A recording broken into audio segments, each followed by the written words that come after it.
Hello, everyone. Welcome back. This is a story from Her Silent Revenge, and it has taken a turn you absolutely didn't expect. Let's begin. Tonight is the company's gala. Remember this. Don't say you're my wife. My husband said, his voice cold and flat. Tell people you're just a legal assistant. Don't embarrass me. You're out of your league. His family agreed.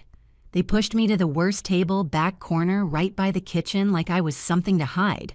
I sat there in silence, watching him stride across the stage, his mistress's arm wrapped around his waist in front of hundreds of guests.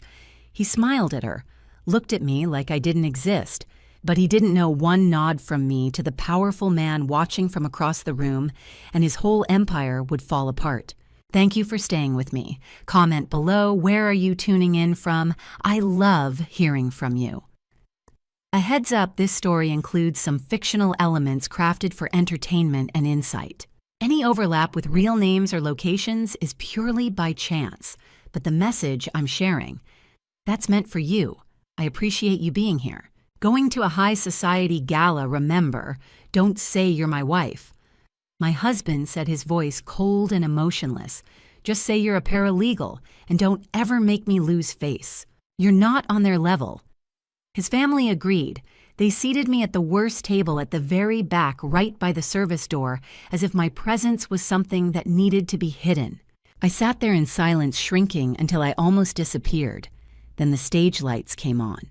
A distinguished guest stepped out, and when her eyes landed on me, she froze like she had just realized a truth no one in that room was ready to face. Thank you for staying with me.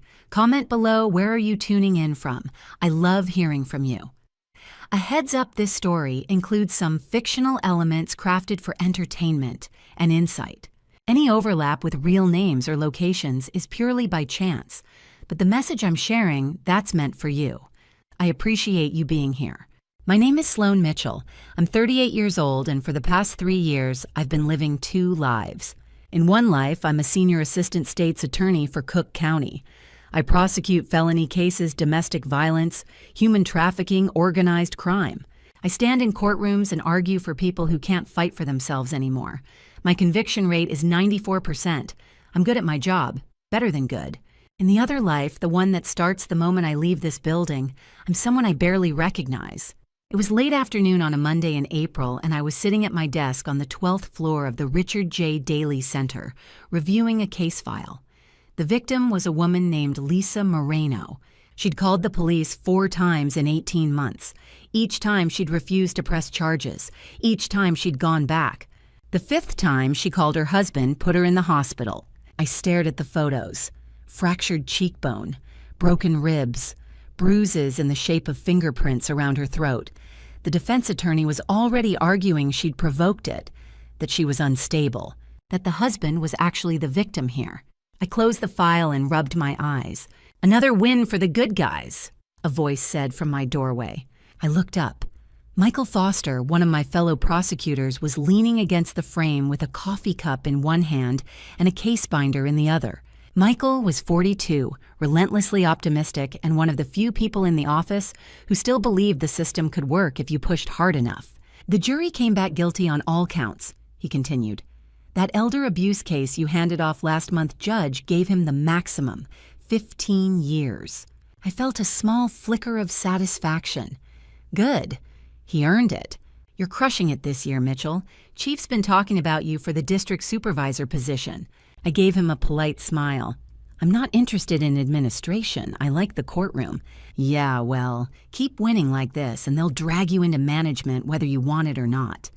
He raised his coffee cup in a mock toast and disappeared back down the hall. I turned back to my computer, but my phone buzzed on the desk before I could type another word. A text from Garrison. Dinner tonight. Mother's coming. Wear the blue dress, not the red. Be home by 6. I stared at the message for a long moment. Not a question, not a request, an instruction. The blue dress was conservative, high neckline, long sleeves, the kind of thing Eleanor Cole approved of. The red dress, the one I actually liked, was too bold, too much, too me. I should have been angry. A year ago I would have been. But anger takes energy, and I'd stopped having enough of that a long time ago. My phone buzzed again, and don't be late. You know how she gets. I set the phone down and looked out the window. Chicago stretched out below me, all steel and glass and spring light reflecting off the lake in the distance. Somewhere out there, people were living normal lives. Marriages where your husband asked what you wanted to wear, not told you. Families where you weren't constantly bracing for criticism. I used to be one of those people. The thing about gaslighting, and I know that word, I've used it in court 100 times, is that it doesn't announce itself. It doesn't walk into your life with a neon sign that says warning emotional abuse ahead. It starts small. So small, you don't even notice. Year 1. Garrison was supportive. Proud even. He came to my swearing-in ceremony when I made senior assistant state's attorney. He told his friends his wife was a prosecutor. He seemed genuinely happy for me. Then I won a high-profile case. Made the news. The Chicago Tribune ran a piece about rising stars in the legal community, and I was one of the names mentioned. That's when things started to shift. "Don't you think you're getting a little too much attention?" Garrison had said one night over dinner. He'd smiled when he said it like it was a joke. "I mean, it's great that you're successful. I just don't want it to go to your head." I'd laughed it off, told him I wasn't worried about that. But the comments kept coming. Small things, gentle corrections. "Maybe you should turn down that interview. You don't want to come across as self-promoting." "Do you really need to work this weekend? People are going to think you're obsessed." My mother thinks it's a little unfeminine to be so aggressive in court. By year 2, I'd started apologizing for my success, making myself smaller at family dinners, staying quiet about my cases when Garrison's colleagues were around. By year 3, I'd forgotten what my own voice sounded like in my own home. I picked up my phone and opened the message again. "Wear the blue dress, not the red. Be home by 6. People always ask how a prosecutor, someone who fights for victims every single day, could end up becoming one herself. They ask it like it's a moral failing, like I should have known better. Here's what they don't understand. It happened so slowly, I didn't see it. One compromise at a time. One small request that didn't seem worth fighting over. One comment that felt easier to accept than to argue against. And by the time I realized I was drowning, I'd forgotten how to swim. I looked down at the case file on my desk. Lisa Moreno's bruised face stared up at me from the photograph. I tell victims to leave. I tell them they deserve better. I tell them that staying won't fix anything, that it will only get worse. But I'd stayed for 3 years. My phone buzzed a 3rd time. I picked it up already knowing it would be another message from Garrison. But when I looked at the screen, this one was different. Longer. The preview showed the first line and my stomach tightened. I opened it, and everything changed. The second message changed everything. It loaded in sections, a wall of text. Garrison never typed this much unless he was negotiating. My chest tightened before I read the first line. Friday night gala at the Peninsula. Mostly New York hedge fund managers and Goldman's international clients. All finance. Not your Chicago legal crowd. If anyone asks, just tell them you're a senior paralegal. Keep it vague. This deal is worth $50 million to my career. Do not mess this up. I felt the floor tilt. A senior paralegal. Not his wife. Not Sloan Mitchell, senior assistant state's attorney. Not the woman who won 15 felony trials in the past 18 months. Just a paralegal. Anonymous. Convenient. Controllable. My stomach rolled. I pressed one hand against the edge of the desk to steady myself.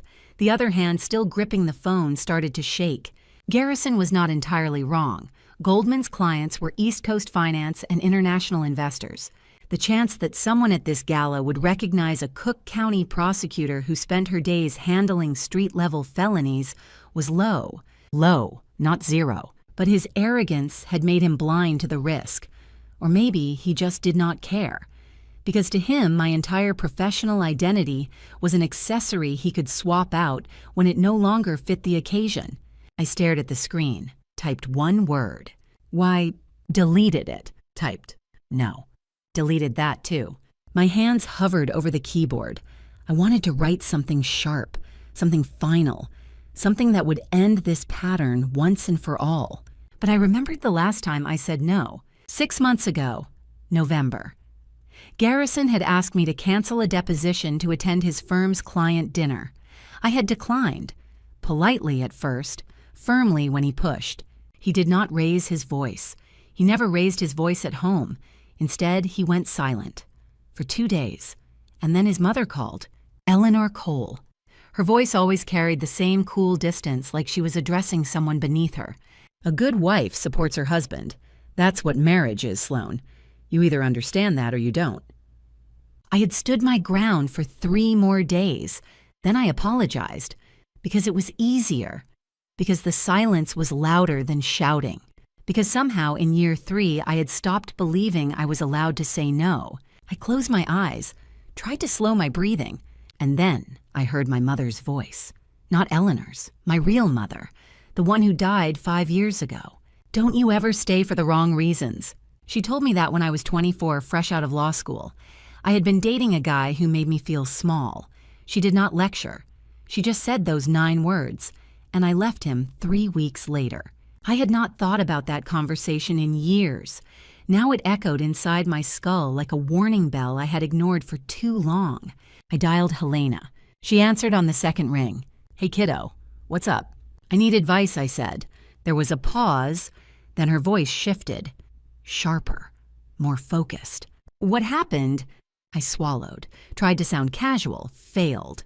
"Garrison asked me to go to a gala on Friday, as a paralegal, not as his wife. He wants me to pretend I work for him." Silence. Then, "Why would he ask you to do that?" "He says it's for a deal. $50 million. He doesn't want me to—" I stopped, rewound, corrected myself. "He thinks it'll look better if I'm in the background." Helena did not say anything right away, and in that pause, I realized what I had just admitted. "Sloane," she said slowly, carefully, "why are you even considering this?" I did not answer. "Sloane." "I have to go," I said, and I hung up. I sat there, staring at the phone, at Garrison's message, at the blinking cursor where my reply should be. Typed. Okay? My finger hovered over the send button. 1 tap, that was all it would take. 1 tap and I would be compliant again, safe again. His wife again instead of whoever I used to be before I married him. But I did not press it.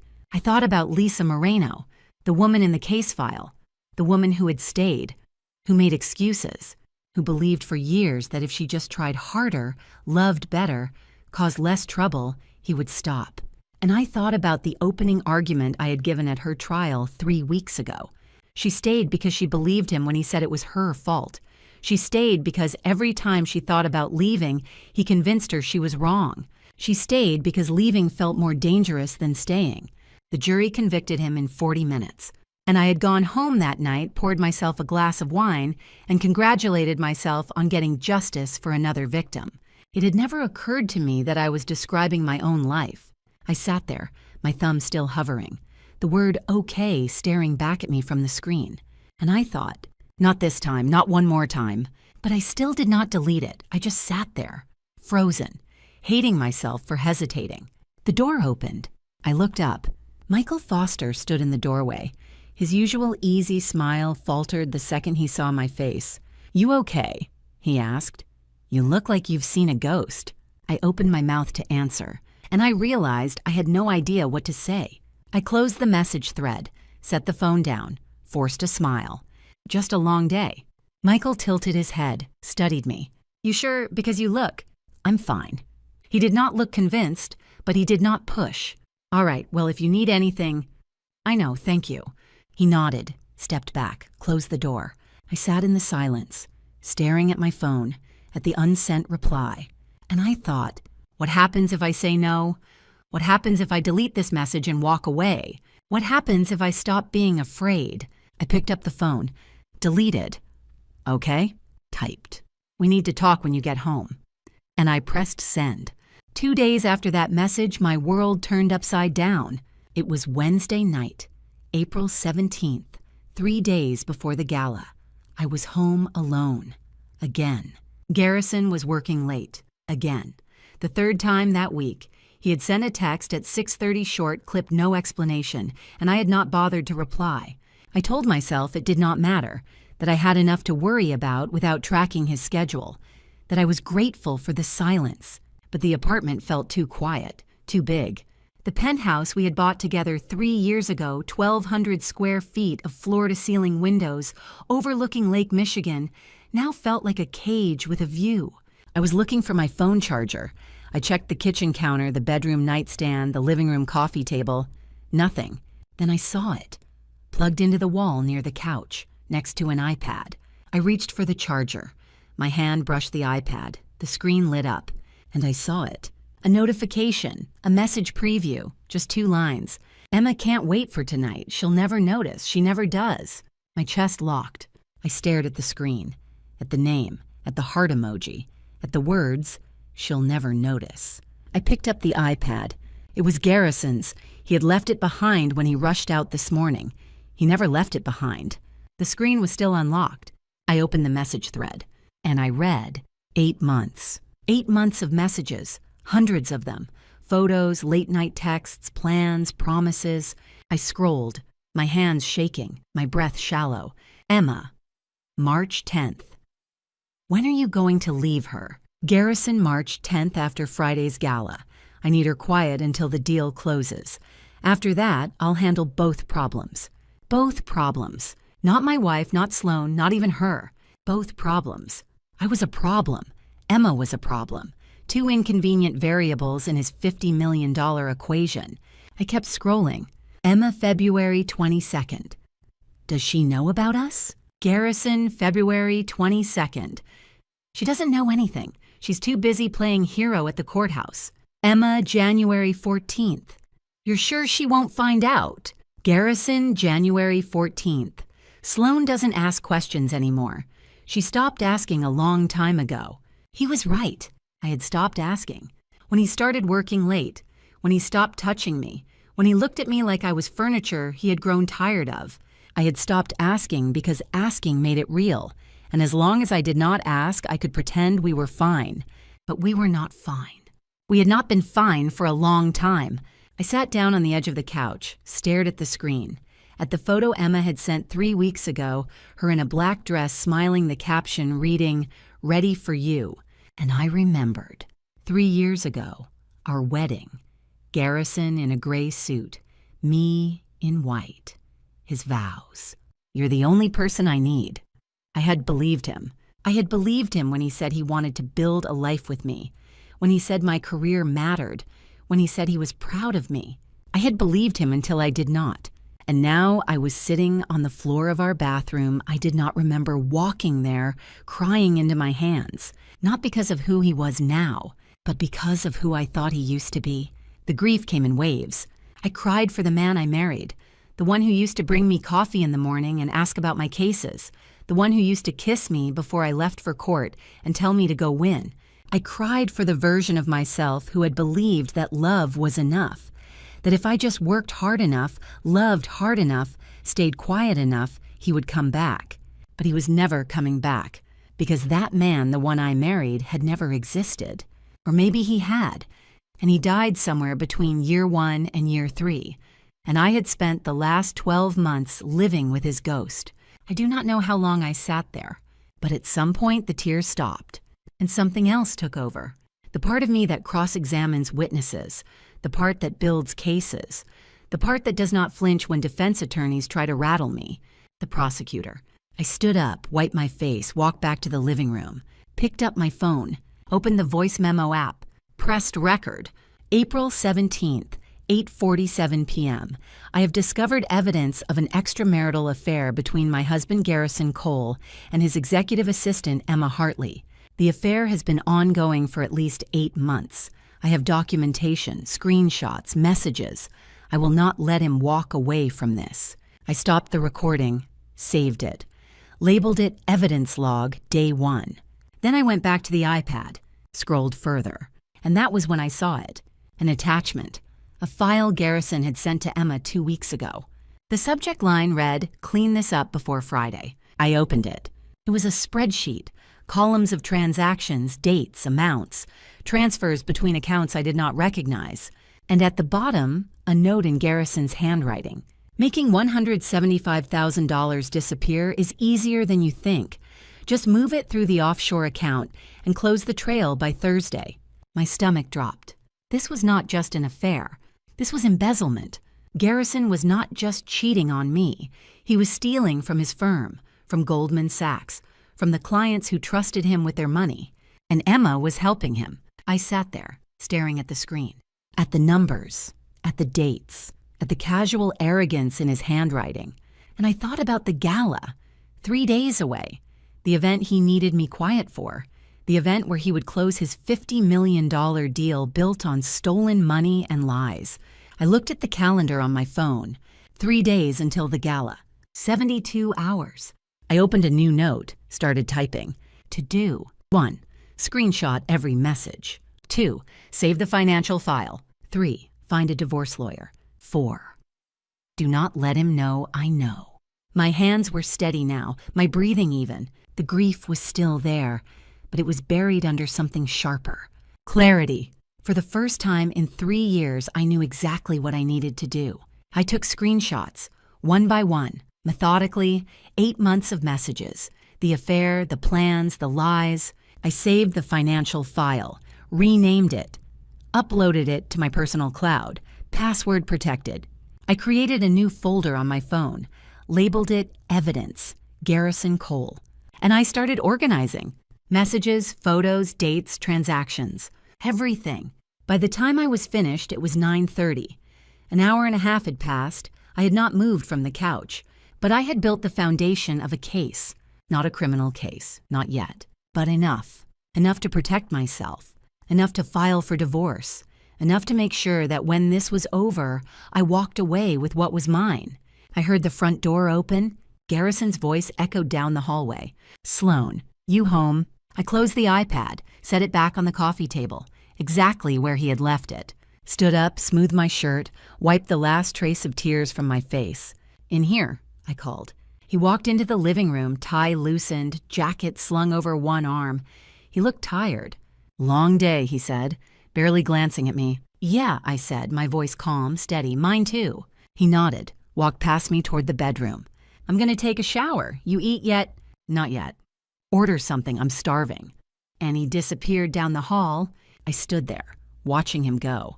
And I thought, he has no idea. No idea that I know. No idea that I have evidence. No idea that in 72 hours his entire world is going to collapse. And I'm going to be the one holding the match. I picked up my phone, opened the note I had just created, read the to-do list one more time. And I added one more line. 5. Do not break. Not yet. Not until Friday. I saved it. And I walked to the kitchen, ordered dinner, acted normal. Because that was the only way this would work. I had to let him think he had won, until the moment I proved he had lost. The next morning, I did what I do best. I built a case. I left the apartment at 7.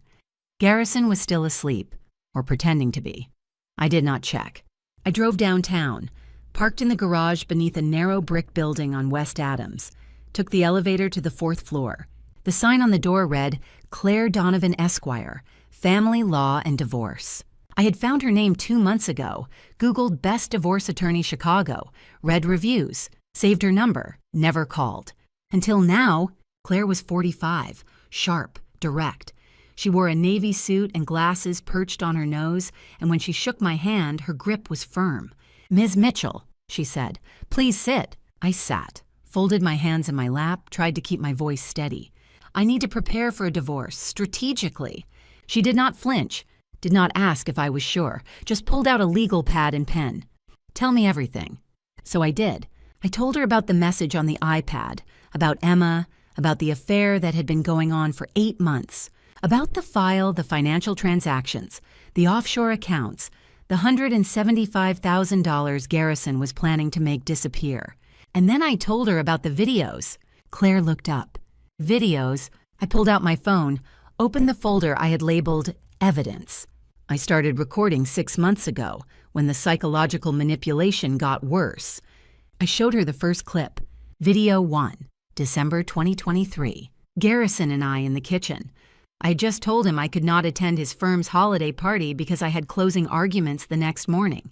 His voice was calm, cold. You're nothing without my family's reputation, Sloan. You know that, right? I did not respond in the video, just stood there, silent. Video 2, January 2024. Eleanor and Kendall in the living room. I was upstairs, but I had left my phone on the coffee table recording. Eleanor's voice smooth and venomous. She's not really family sweetheart, not the way you are. Kendall laughed. I know, Mom. Video 3, February 2024. Garrison throwing a case file across the room. I had asked him to stop interrupting me while I was working. He did not yell. He never yelled. He just stared at me and said, "You're lucky I tolerate you." Video 4, February 2024, same night. Kendall smirking, leaning against the door frame while I made dinner. Senior Assistant State's Attorney sounds like senior imposter to me. Video 5, March 2024. Eleanor again, this time directed at me. A real wife would quit that ridiculous job. Video 6, March 2024. Garrison grabbing my wrist. Not hard enough to bruise, but hard enough to remind me who had control. You don't get to say no to me. Video 7, April 2024. All three of them. Garrison, Eleanor, Kendall. I'd gone upstairs after dinner, left my phone on the mantel. They were laughing, mocking me, imitating the way I spoke, the way I walked, the way I tried to defend myself. Eleanor. She actually thinks she matters. Kendall, she's pathetic. Garrison, she'll do what I tell her. She always does. I stopped the video, looked up at Claire. Her face was unreadable, but her knuckles were white around her pen. How many people know about these? Just you. She nodded slowly. Then, this is abuse, Ms. Mitchell, emotional, psychological, and based on video 6, potentially physical. I know. Good. She set down her pen, looked at me directly. Because we're going to use every single one of these. Claire leaned back in her chair. Now, the financial file, the embezzlement. That's federal. Goldman Sachs is a federally regulated institution. If your husband is moving money through offshore accounts, that's wire fraud. Money laundering. Possibly more. I nodded. As a prosecutor, you have a duty to report federal crimes, but there's no magic timeline. Courts understand that gathering complete information takes time. You discovered this Wednesday night. Today is Thursday. If you report Monday morning, that's a 4-day window to verify. That's defensible as due diligence. I exhaled. I've already recused myself from any cases involving Goldman Sachs. Monday morning, I'll report to the U.S. Attorney's Office as a private citizen who discovered evidence, not as a prosecutor with jurisdiction. Claire smiled, faintly. Smart. She stood, walked to her computer. I'm uploading these videos to a secure cloud, encrypted, password protected. Only you and I have access. If something happens to your phone, if Garrison finds it, smashes it, whatever, we still have copies. I watched her work, watched the progress bar fill, watched the files transfer one by one, and I felt something I had not felt in months. Control. We talked for another hour. Claire outlined the divorce process. Asset division. Illinois was an equitable distribution state, not community property, which meant the court would divide assets based on fairness, not a strict 50-50 split. Given the abuse, the affair, and the financial crimes, we can argue for a larger share. Maybe 65-70%. I don't want his money. Claire raised an eyebrow. You earned it. You stayed in that marriage. You endured that treatment. Take what's yours. I nodded. Okay. She leaned forward. One more thing. The gala is tomorrow night. You're still going? Yes. Why? I met her eyes. Because I need to see it through. I need to stand in front of him, his family, his colleagues, and I need to know that I can walk away when it's over. Claire studied me for a moment, then nodded. All right, but be careful. Don't confront him. Don't reveal what you know, not yet. Not until we've filed. I won't. Good. Because once you file, there's no going back. I stood, gathered my bag. I know. When I left her office, the sun was high. Noon. The air was cool. Spring in Chicago, still sharp but warming. I walked to my car, unlocked the door, sat in the driver's seat, and I realized my shoulders were back, my spine was straight. For the first time in months, I was not hunched, not curled inward, not trying to make myself smaller. I was standing tall. I drove home, parked in the underground garage, took the elevator up to the 12th floor, unlocked the door. The apartment was empty. Garrison was at work, or with Emma. I did not care which. I walked to the bedroom, opened my laptop, Started a new document. Timeline: April 17th to 23rd, 2024. Wednesday, April 17th. Discovered affair and financial evidence. Thursday, April 18th. Met with divorce attorney. Secured video evidence. Friday, April 19th. Gala. Attend. Observe. Do not reveal knowledge. Saturday, April 20th. Document any additional evidence. Sunday, April 21st. Prepare report for U.S. Attorney's Office. Monday, April 22nd. File report. Begin divorce proceedings. I saved the file, closed the laptop. Sat on the edge of the bed. And I thought, I have evidence. I have a plan. I have nothing left to lose. My phone buzzed. Garrison. I stared at the screen. At his name. At the photo I had set 3 years ago, him smiling his arm around my shoulders, both of us happy. Or pretending to be. I answered. Hi, honey, I said, my voice warm, light, perfectly normal. Hey, just wanted to check you're still good for Friday, right? The gala. Yes, I'm ready. Good. Wear the blue dress, not the red one, blue. Of course. See you tonight. See you tonight. I hung up, set the phone down on the nightstand, and I smiled. Not because I was happy, but because he had no idea. No idea that I knew. No idea that I had evidence. No idea that in 72 hours his entire world was going to collapse, and I was going to be the one holding the match. The night before the gala, I could not sleep, so I went to the place where I could think most clearly. My office, 12th floor, Daily Center. The building was quiet at 10 o'clock on a Thursday night. Most of the lights were off. The hallways were empty. Just me and the security guard downstairs who had nodded when I swiped my key card. I unlocked my door, stepped inside, closed it behind me. The city stretched out beyond the window, Chicago at night, 1,000 lights, 1,000 lives, and me, alone. I sat down at my desk, did not turn on the lamp, just sat in the dark, staring at the ring on my left hand.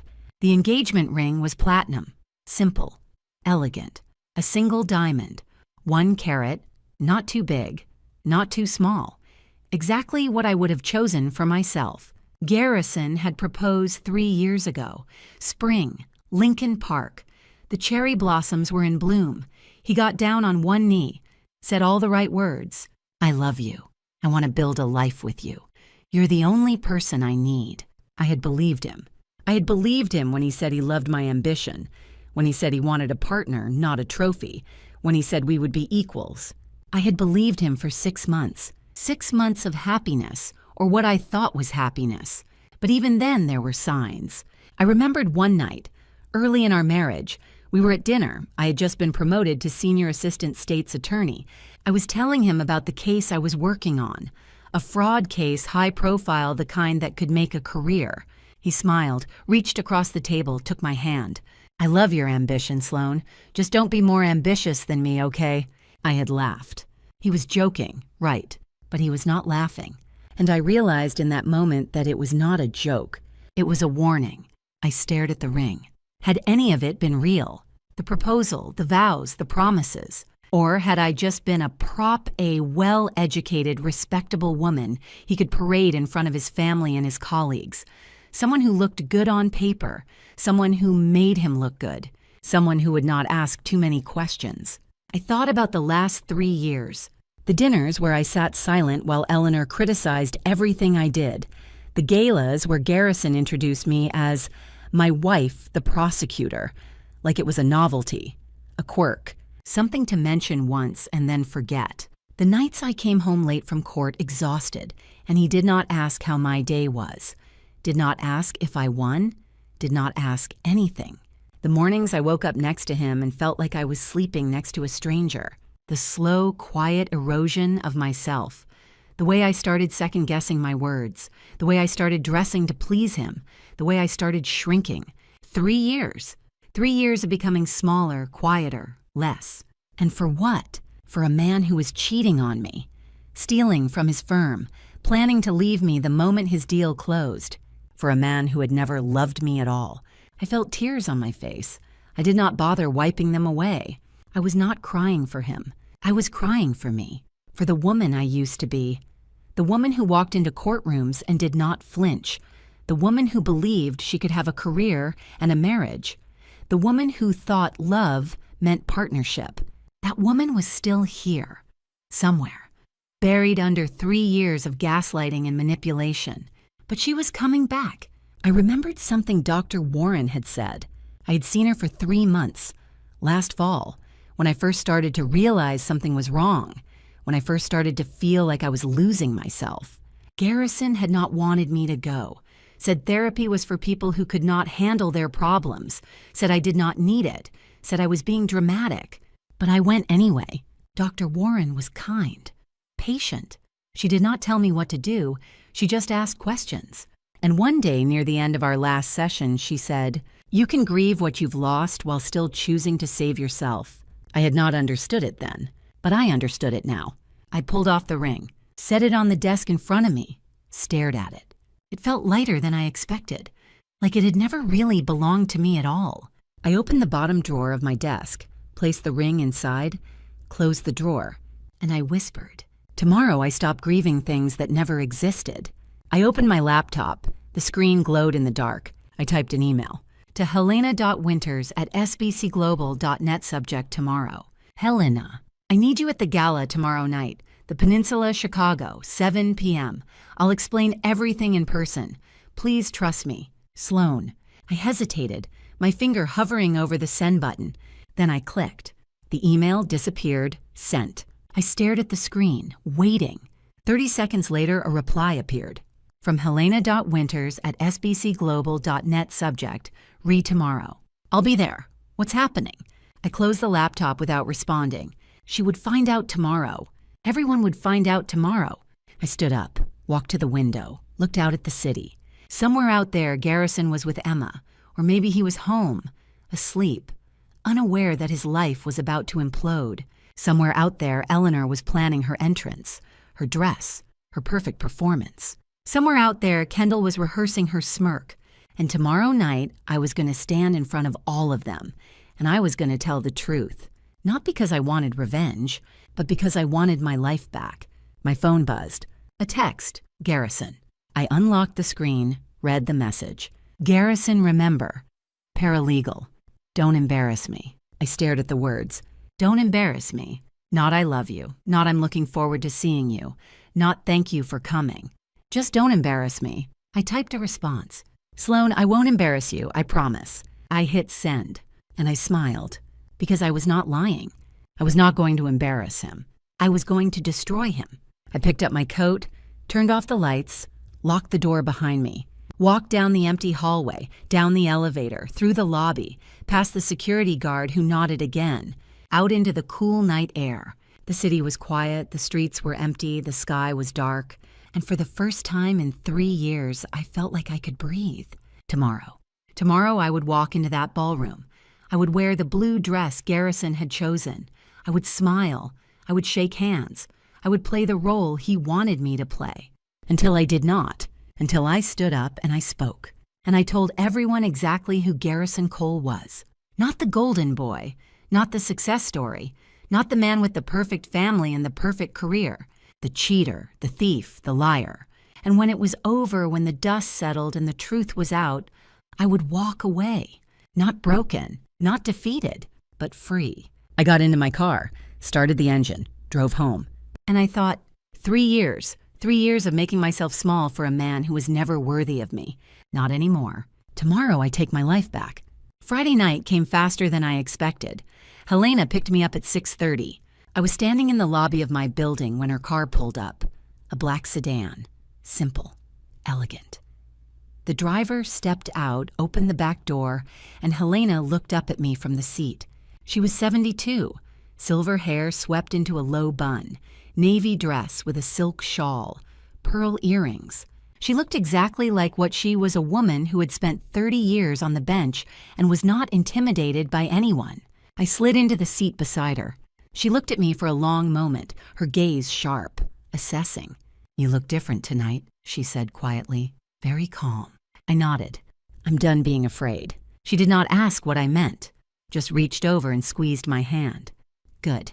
The peninsula was 15 minutes away, Michigan Avenue, the heart of the Magnificent Mile. We pulled up to the entrance at 7 o'clock exactly. Valet attendants in black jackets, red carpet, spring evening air, cool but not cold, the kind of night that felt like possibility. I stepped out of the car, smoothed my blue dress, the one Garrison had chosen. Simple, conservative, forgettable, perfect. Helena stepped out beside me, offered her arm. "Shall we?" I took it, and we walked inside. The ballroom was on the rooftop, 26th floor, floor-to-ceiling windows. The Chicago skyline stretched out beyond the glass, 1,000 lights against the darkening sky. The room itself was breathtaking. Crystal chandeliers, white linens, centerpieces of orchids and roses, a stage at the far end with a podium and a screen displaying the Goldman Sachs logo. A banner hung above the entrance. Goldman Sachs Annual Charity Gala honoring excellence. Over 200 guests, men in tuxedos, women in gowns, champagne flutes, laughter, the hum of wealth and power. I paused just inside the doorway, let my eyes sweep the room, and I understood Garrison's fatal miscalculation. The name tags. I could see them from here. Clipped to lapels and clutches, discreet but legible. J.P. Morgan Executive Vice President, Citadel Portfolio Manager, Blackstone Managing Director. All finance, all Manhattan, all people who did not follow the cases being tried in Cook County courthouses. That was what Garrison had counted on.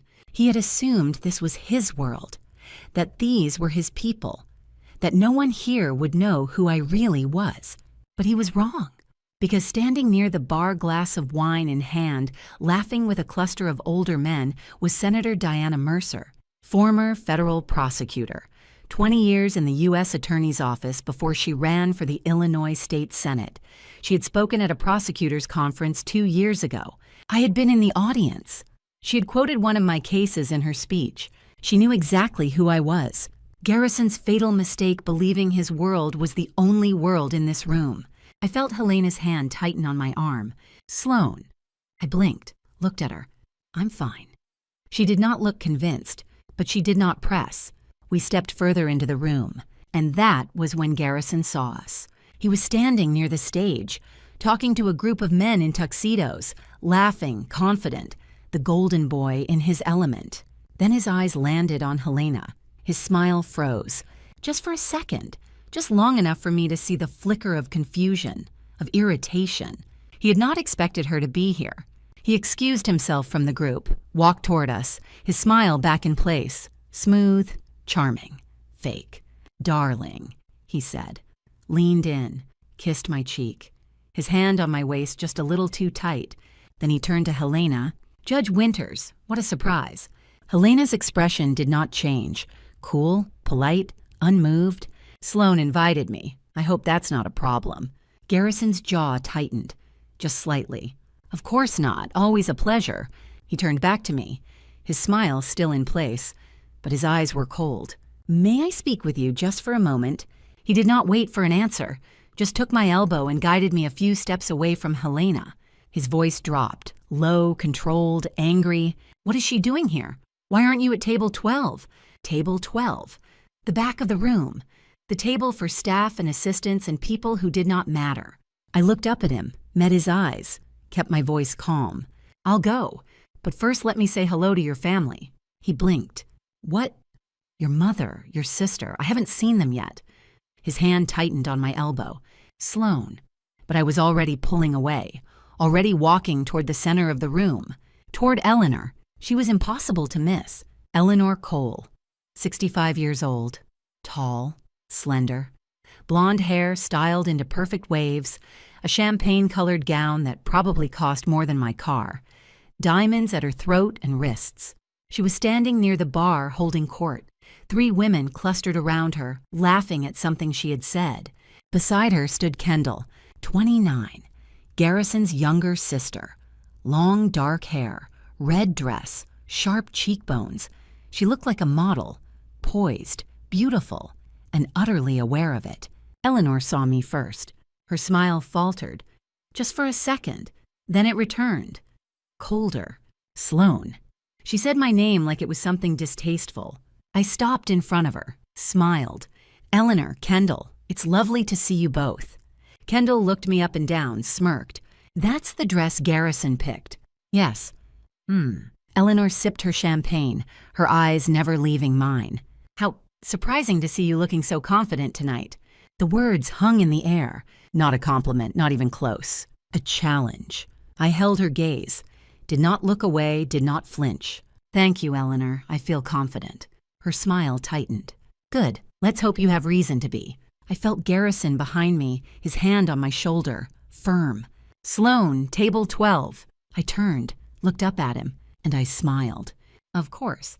I nodded to Eleanor, to Kendall, to Helena, who was watching from across the room, and I walked toward table 12. But I did not sit down, because in 15 minutes the program would begin, and in 30 minutes I would stand up, and I would tell the truth. Helena and I crossed the ballroom. With every step toward the back, my resolve grew stronger.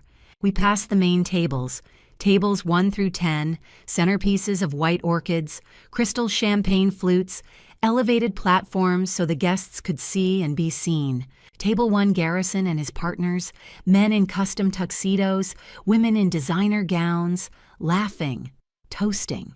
Table 3 Eleanor, holding court, 3 women leaning in to catch every word. She glanced up as I walked past, her eyes narrowed. Then she looked away, and then we reached table 12. It was the smallest table in the room, tucked in the corner, near the kitchen doors. No orchids, no crystal, just a plain white tablecloth, thinner than the others, cheaper, and folding chairs instead of the cushioned ones at the front. Waiters rushed past us, in and out of the kitchen, the clatter of dishes, the hiss of steam, the smell of food and sweat. Helena stopped, stared at the table, then at me. He seated you here. Her voice was low, furious. Like your staff. I pulled out a chair, sat down. It's perfect. I can see everything, and no one is paying attention to me. Helena sat beside me, her hands folded in her lap, her jaw tight. This is humiliation, Sloane. I know. And you're just going to sit here. I looked at her, smiled. For now. I scanned the room. Garrison was at table 1, his back to me, laughing at something one of his partners said, completely at ease. Eleanor was at table 3, still talking, still smiling, still playing the role of the perfect matriarch. And then I saw her. Kendall. She swept into the ballroom 15 minutes late. Red dress, high heels, dark hair cascading over one shoulder, and on her arm Graham Pierce. I froze. Graham Pierce. 44. Senior partner at Goldman Sachs, one of Garrison's closest colleagues. Tall, silver hair at his temples, expensive suit, confident smile. And Kendall was holding his arm, leaning into him, laughing at something he whispered in her ear. I watched Garrison's reaction. He glanced up, saw them. His smile faltered, just for a second. Then he looked away, his jaw tight. Across the room, Eleanor saw them too. Her expression did not change, but I saw her lean toward the woman beside her, whisper something. The woman's eyes widened. Helena followed my gaze. That's Garrison's partner, Pierce. They're together. I nodded slowly. Apparently. Does Garrison know? I don't think he's happy about it. Helena's eyes narrowed. More secrets than you thought. Much more. Kendall and Graham made their way to table 2, just beside Garrison's table. Kendall sat down, crossed her legs, smiled at the guests around her. Graham leaned in, said something that made her laugh. Garrison did not look at them, but I could see the tension in his shoulders, the way his hand gripped his champagne glass just a little too tightly. Interesting. The kitchen door swung open. A woman stepped out, and my breath caught. Emma Hartley. She was 32. Blonde. Shoulder-length hair styled in soft waves, a black dress, simple, elegant, professional. But not plain. She wore it like armor. She paused just inside the doorway. Her eyes swept the room, scanning, searching. And then she saw me. Our eyes met. She did not look away, and she smiled. Just slightly, just enough. A smirk. Helena noticed the shift in my posture. Do you know her? I did not answer, just watched as Emma walked across the room, straight toward table 12, straight toward me. She stopped in front of our table, looked down at me, her smile still in place. Mrs. Cole, What a pleasure to finally meet you in person. Her voice was smooth, warm, fake. I looked up at her, kept my expression neutral. I didn't realize Garrison's assistant was attending. Oh, Mr. Cole needs me wherever he goes. The words hung in the air. Wherever he goes. Helena stiffened beside me. Emma turned to her, extended her hand. Emma Hartley, executive assistant to Garrison Cole, and you are... Helena did not take her hand, just looked at her. Cool. Assessing. Judge Helena Winters retired. Emma's smile tightened, just slightly. She lowered her hand. A judge, how impressive. Yes. The silence stretched. Emma turned back to me. I hope you're enjoying the evening, Mrs. Cole. It's such a special night for your husband. I met her eyes, held her gaze. I'm sure it is. He's worked so hard for this, for all of this. I'm aware. Her smile widened. Of course you are. You're his wife. The emphasis on the word wife. Not partner, not equal. Wife. A title. A role. A thing she could dismiss. I leaned back in my chair, crossed my legs, did not break eye contact. Yes, I am. Helena spoke, her voice sharp. How long have you worked for Sloane's husband, Ms. Hartley? Emma blinked, turned to Helena. 2 years. And you've been close with him professionally. Emma's smile faltered, just slightly. Yes, of course. I manage his schedule, his meetings, his correspondence. We work very closely. I'm sure you do. The words were quiet, but the meaning was clear. Emma's smile froze. She looked at me, then at Helena, then back at me. Well, I should get back to my table. Enjoy your evening, Mrs. Cole. She turned, walked away, but I saw it. The way her shoulders tensed. The way her stride was just a little too quick. She was rattled. Helena leaned toward me, her voice low. That's her, isn't it, the woman from the messages? I nodded. Yes. She has no idea you know. Not yet. Helena looked at me, her expression hard. Good. Let her be blindsided. I smiled. That's the plan. The lights dimmed. A spotlight hit the stage at the front of the room. A man in a tuxedo stepped up to the podium. The MC. Ladies and gentlemen, welcome to the Goldman Sachs Annual Charity Gala. We are honored to have you here tonight. Applause. I glanced at the stage, at the podium, at the microphone. In 15 minutes, Garrison would speak, and in 20 minutes, I would stand up and walk to that stage. Helena squeezed my hand under the table. Are you ready? I looked at her, nodded. I'm ready. She squeezed tighter. Then let's burn it down. Emma didn't leave. She stood at our table playing her role perfectly. The lights had dimmed. Not off, just low enough to signal the evening had officially begun. Waiters moved through the room, setting down appetizers, seared scallops, beet salad, champagne refills. But Emma didn't move. She stood beside table 12, hands clasped in front of her, smiling. I'm Emma Hartley, executive assistant to Mr. Cole.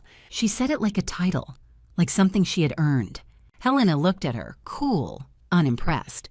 What brings you to our table, Miss Hartley? Emma's smile widened. Just making sure Mrs. Cole has everything she needs. Mr. Cole worries so much about her comfort. The words were laced with subtext. Her comfort. Not your comfort, Sloane. Not you. Her.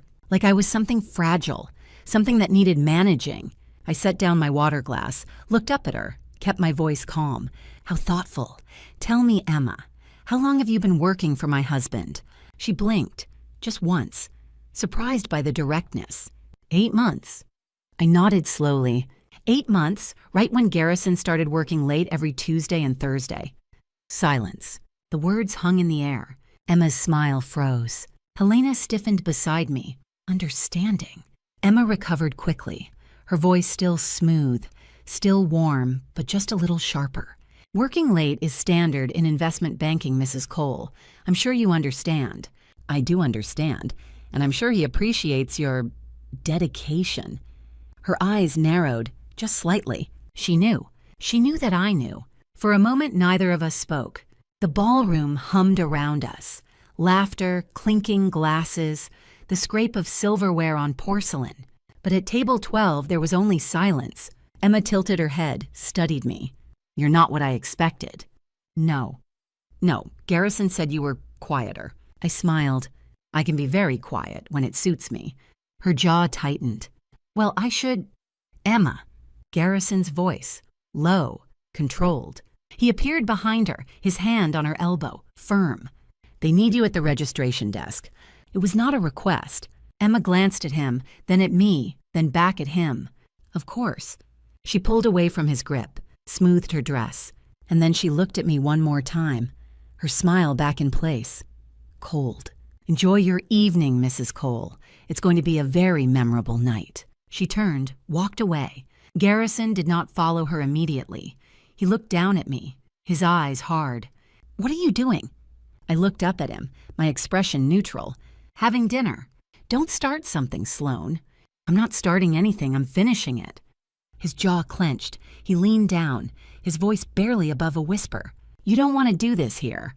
Actually, I do. He stared at me, trying to read me, trying to figure out what I knew, what I was planning. But I gave him nothing. He straightened, adjusted his tie. Stay at this table. Do you understand? I did not answer. He walked away. Helena exhaled slowly, turned to me. You knew, and you still came here. I came because of it. He thinks you've folded. He's about to find out I've been building a case. She looked at me for a long moment, then she smiled, faint, proud. Good. The lights dimmed further. The low hum of conversation quieted. A microphone crackled at the front of the room. Ladies and gentlemen, a special announcement. The MC, standing at the podium, smiling. Before we continue with tonight's program, we have a distinguished guest who would like to say a few words. The spotlight shifted, focused on a figure stepping onto the stage. Senator Diana Mercer. She was in her early 60s, gray hair pulled into a sleek bun, navy suit, pearl earrings. She walked to the podium with the confidence of someone who had stood in front of juries, judges, and senators for 30 years. The room applauded. She smiled, waited for the applause to die down, then spoke. Good evening. Thank you for that warm welcome. Her voice was clear, strong, the voice of someone used to being heard. I'm honored to be here tonight. Goldman Sachs has been a pillar of this city for decades, and this gala, this commitment to giving back to our community, is a testament to the values we all share. More applause. She paused. Let it settle. Tonight we're here to honor excellence, leadership, integrity. The word hung in the air. Integrity. I felt Helena's hand tighten on mine under the table. Senator Mercer continued. And it is my privilege to introduce a man who embodies all of those qualities. A man who has dedicated his career to building something meaningful. A man who has earned the respect of his peers and the trust of his clients. She glanced at the front table, at Garrison. Ladies and gentlemen, please join me in welcoming Garrison Cole. The room erupted in applause. Garrison stood, buttoned his jacket, smiled, waved. He walked to the stage, shook Senator Mercer's hand, stepped up to the podium. The applause continued. He waited, patient, gracious. And then he spoke. Thank you, Senator. That's incredibly kind. His voice was smooth, warm, charming. The voice of a man who had spent his life convincing people to trust him. I'm humbled to be here tonight, surrounded by colleagues, friends, and family. He glanced toward Eleanor's table, smiled. This evening is about more than business. It's about community. It's about giving back. It's about building a legacy we can all be proud of. Applause. He was good. I had to give him that. He was very, very good. Over the past year, we've worked hard to close one of the most significant deals in this firm's history. A $50 million investment that will create jobs, strengthen our economy, and secure our future. More applause. He paused, let it build. But none of this would have been possible without the support of the people in this room. My partners, my team, my family. He looked toward table 12, at me, my wife. The spotlight shifted, landed on me. 200 faces turned to look.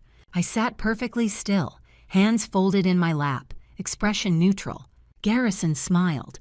Sloane has been my rock, my partner, my greatest supporter. I couldn't have done any of this without her. The words were smooth, rehearsed, fake. The applause was polite, scattered. The spotlight lingered. And I realized this was it. This was the moment. He had just put me in front of 200 people, acknowledged me, elevated me. He thought he was honoring me. But what he had actually done was give me the floor. I stood up. Helena's hand shot out, grabbed mine. "Sloan, it's time." I pulled away, stepped out from behind table 12, and I started walking toward the stage. The room went quiet.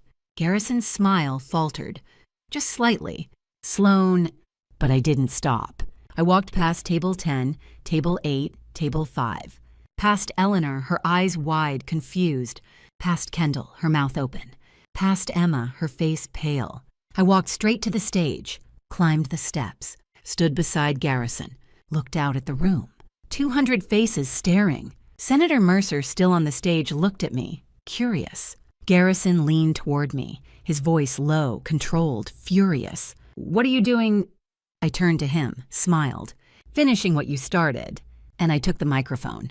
Before I reveal what happened, the moment I took that microphone, comment one below, so I know you're ready for what comes next. A quick note. Some details in this story have been fictionalized for impact and education. If that doesn't sit well with you, you can stop here. But if you want to know what I said in front of those 200 people, comment 1 right now. The room fell silent. All eyes turned to Senator Mercer, including mine. She stood at the podium, microphone in hand, her expression calm, composed. But I saw the flicker in her eyes, the way she glanced at Garrison, then at me, then back at the room. She knew something was wrong. "Before we continue with dinner," she said, her voice clear and steady, "I'd like to honor someone very special." Garrison relaxed, just slightly. His shoulders dropped, his smile returned. He thought she was talking about him.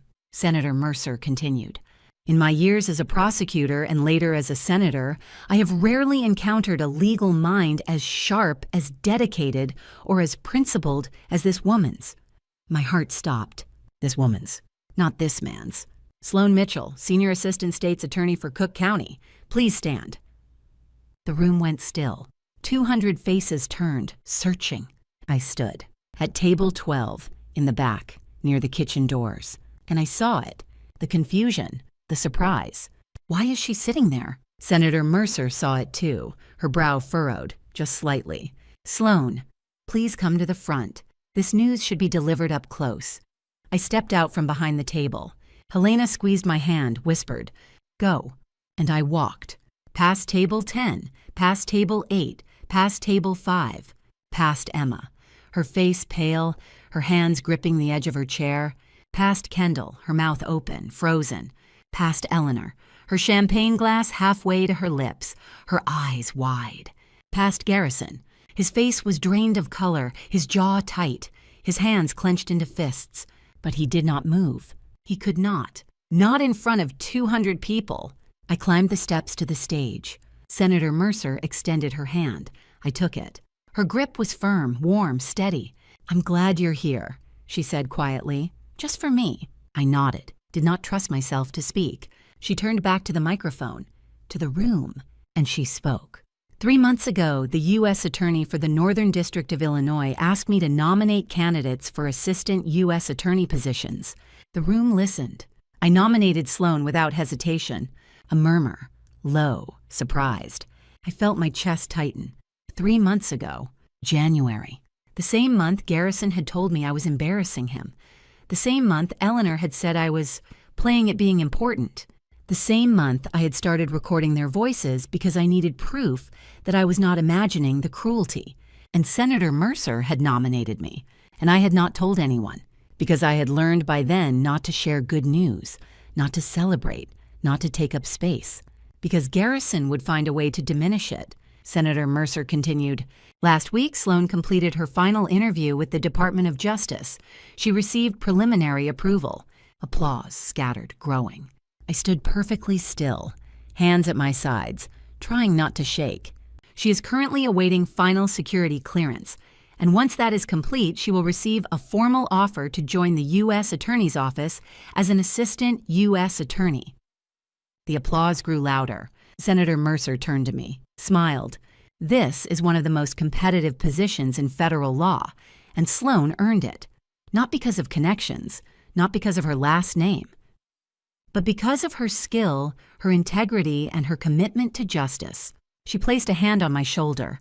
Tonight, I publicly acknowledge what the legal community already knows. Sloan Mitchell represents the best of Chicago justice. The room erupted in applause, standing ovation, from the tables in the front, from the attorneys, the judges, the prosecutors, people I had worked with, people I had tried cases in front of, people who knew me, not as Garrison's wife, but as Sloan Mitchell. I felt tears sting my eyes, blinked them back. Senator Mercer leaned toward the microphone, her voice cutting through the applause. And I must say, she looked toward Garrison's table, her expression hardening. Talent deserves to be recognized, regardless of who someone is married to. The applause faltered, just slightly, a ripple of confusion. Senator Mercer turned back to me, her hand still on my shoulder. This woman is a credit to the Chicago legal system. Then she paused, looked at me, looked at table 12. Her brow furrowed. But I have to ask Sloan. She gestured toward the back of the room. Why are you seated at table 12 next to the service door? Silence. Absolute silence. 200 people, waiting. Senator Mercer's eyes searched mine. Did something happen? I looked out at the room. At Garrison. His face pale, his jaw clenched. At Eleanor. Her champagne glass still frozen halfway to her lips. At Kendall, her smirk gone. At Emma, her hands trembling. At Helena, her eyes fierce, proud. Tell them. I turned to Senator Mercer.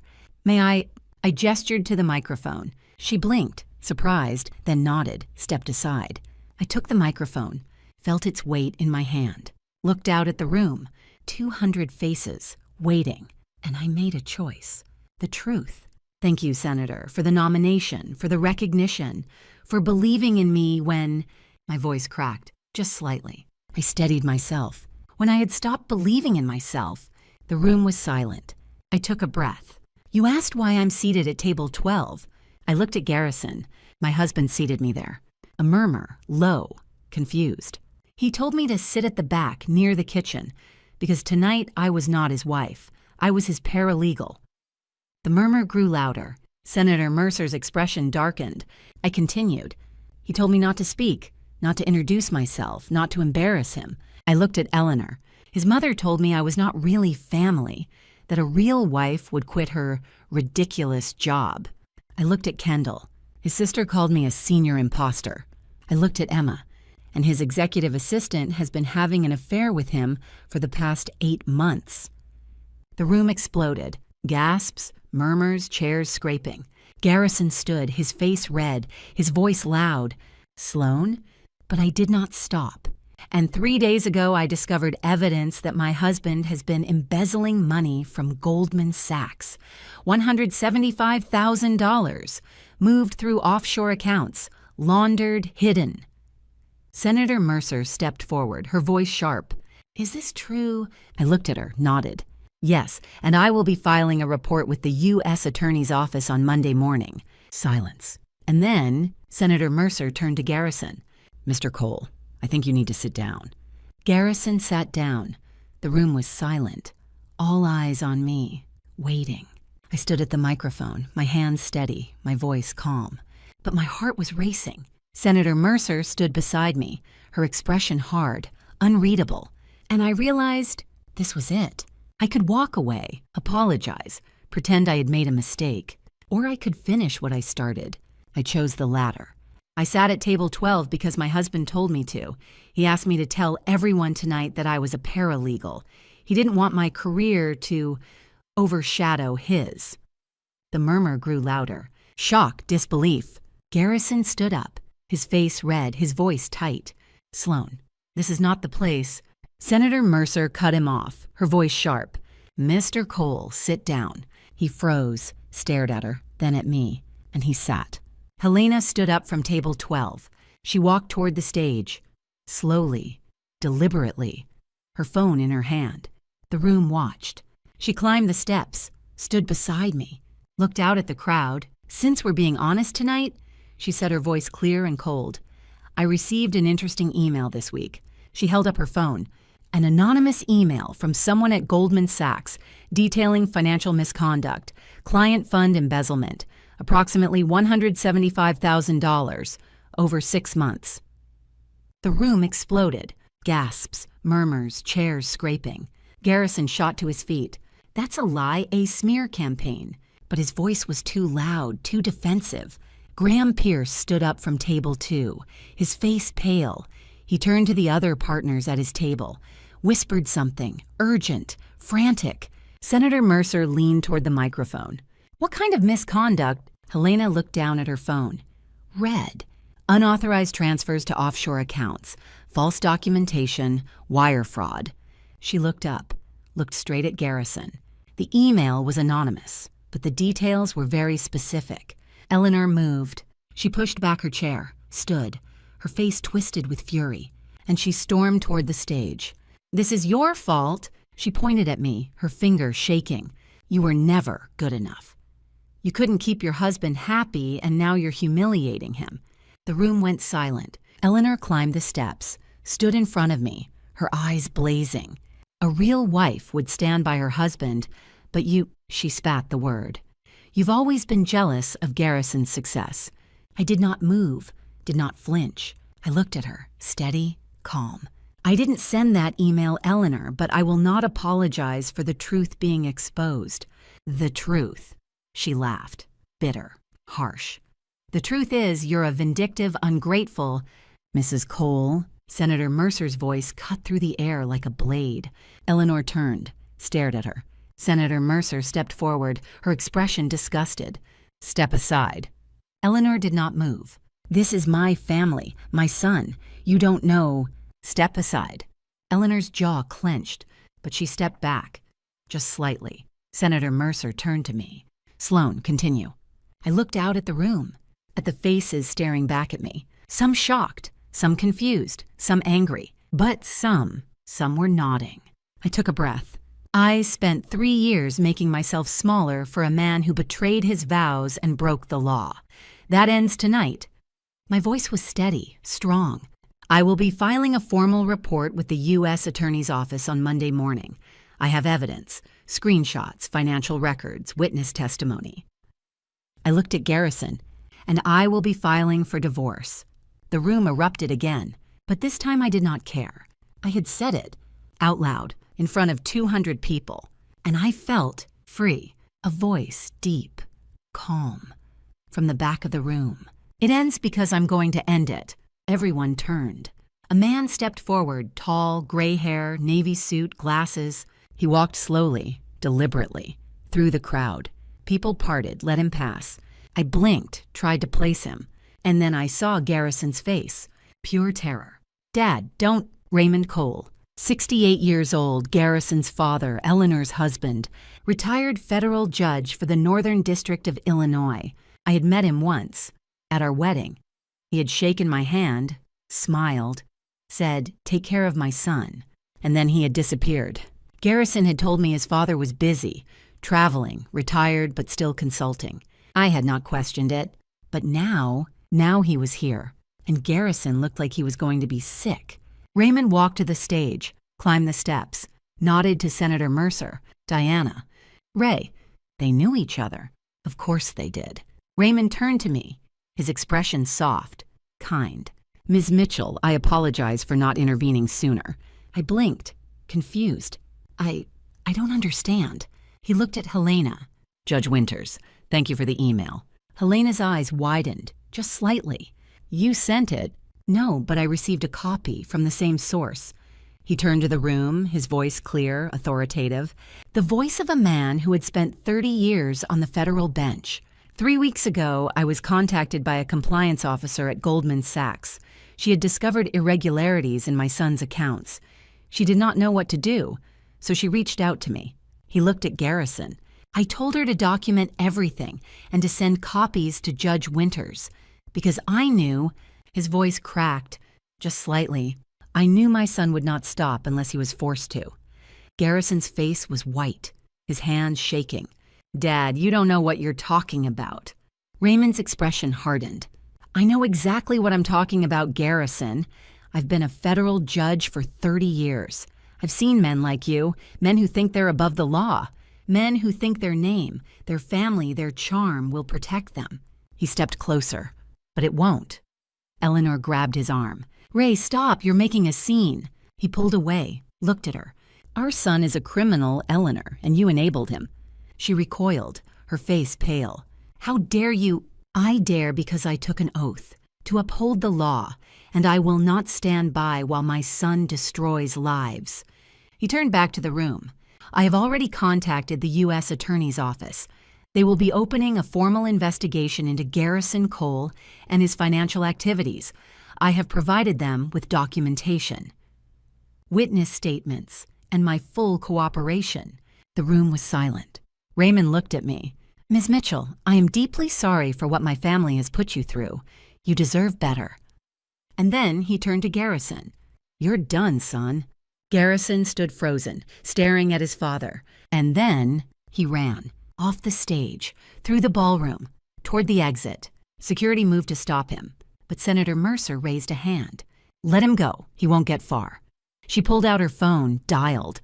This is Senator Diana Mercer. I need FBI to the Peninsula, Chicago, now. I had met Raymond Cole exactly 4 times in 3 years. He was always quiet, observant. Tonight he was neither. He stood at the front of the ballroom, gray hair, navy suit, glasses, the posture of a man who had spent 30 years on the federal bench, and everyone knew it. Graham Pierce stood up from table 2, his face pale, his voice tight. Judge Cole, your son is being accused of very serious charges. Can you speak to his character? The room went silent. Everyone turned to Raymond. He was the most respected man in the room, retired federal judge, 30 years on the bench, impeccable reputation. If anyone could defend Garrison, it was him. But Raymond did not move, did not speak. He just looked at Graham, then at Garrison. And then he said, Graham, I'm afraid I cannot vouch for my son's character. The room erupted, gasps, murmurs, chairs scraping. Raymond raised a hand. The room quieted. He walked toward the stage, slowly, deliberately, not dramatic, just measured, the way a judge moves. He climbed the steps, stood beside me, looked out at the crowd. 3 days ago, I filed a formal report with the FBI and the Securities and Exchange Commission, documentation of financial misconduct in my son's client accounts. Garrison's face drained of color. Dad, no. Raymond ignored him, continued. This afternoon, my son called me. He asked me to use my position as a former federal judge to intervene in that investigation, to tell the agents he was trustworthy. He paused. I declined. Graham's mouth opened, closed, speechless. Raymond pulled a folded document from his jacket pocket, held it up. This is my signed statement to federal authorities. I came tonight hoping I was wrong. Instead, I watched my son demand that his wife diminish herself, watched him dismiss her accomplishments, and I realized, his voice cracked, just slightly. I had been complicit by staying silent. He turned to me. Sloan, I'm sorry, not just for tonight, but for the past 3 years, for not seeing what was happening. I felt tears sting my eyes. The first time tonight. Not from pain, not from anger, from kindness, but also from rage. Where were you? My voice shook. Where were you when your son was crushing me every day? When Eleanor told me I wasn't family? When Kendall called me an imposter? When Garrison told me I was nothing without his name? Raymond flinched. I was blind, willfully blind, and I will carry that regret for the rest of my life. He looked at me, his eyes red. But I'm here now. Garrison stepped forward, his voice desperate. Sloan, please, we can fix this. We can... No. I looked at him, steady, calm. I will never go home with you again. His face crumpled. Sloan, you betrayed me. You stole from your clients. You asked me to lie, to disappear, to become nothing. I took a breath. I'm done. Senator Mercer stepped forward. Mr. Cole, I suggest you leave. Security can escort you if necessary. Garrison looked around, at the 200 faces staring at him, at his partners, their expressions cold, distant, at Eleanor, her face pale, her champagne glass still in her hand, at Kendall, silent, frozen, at Emma, standing in the shadows near the exit, her face unreadable.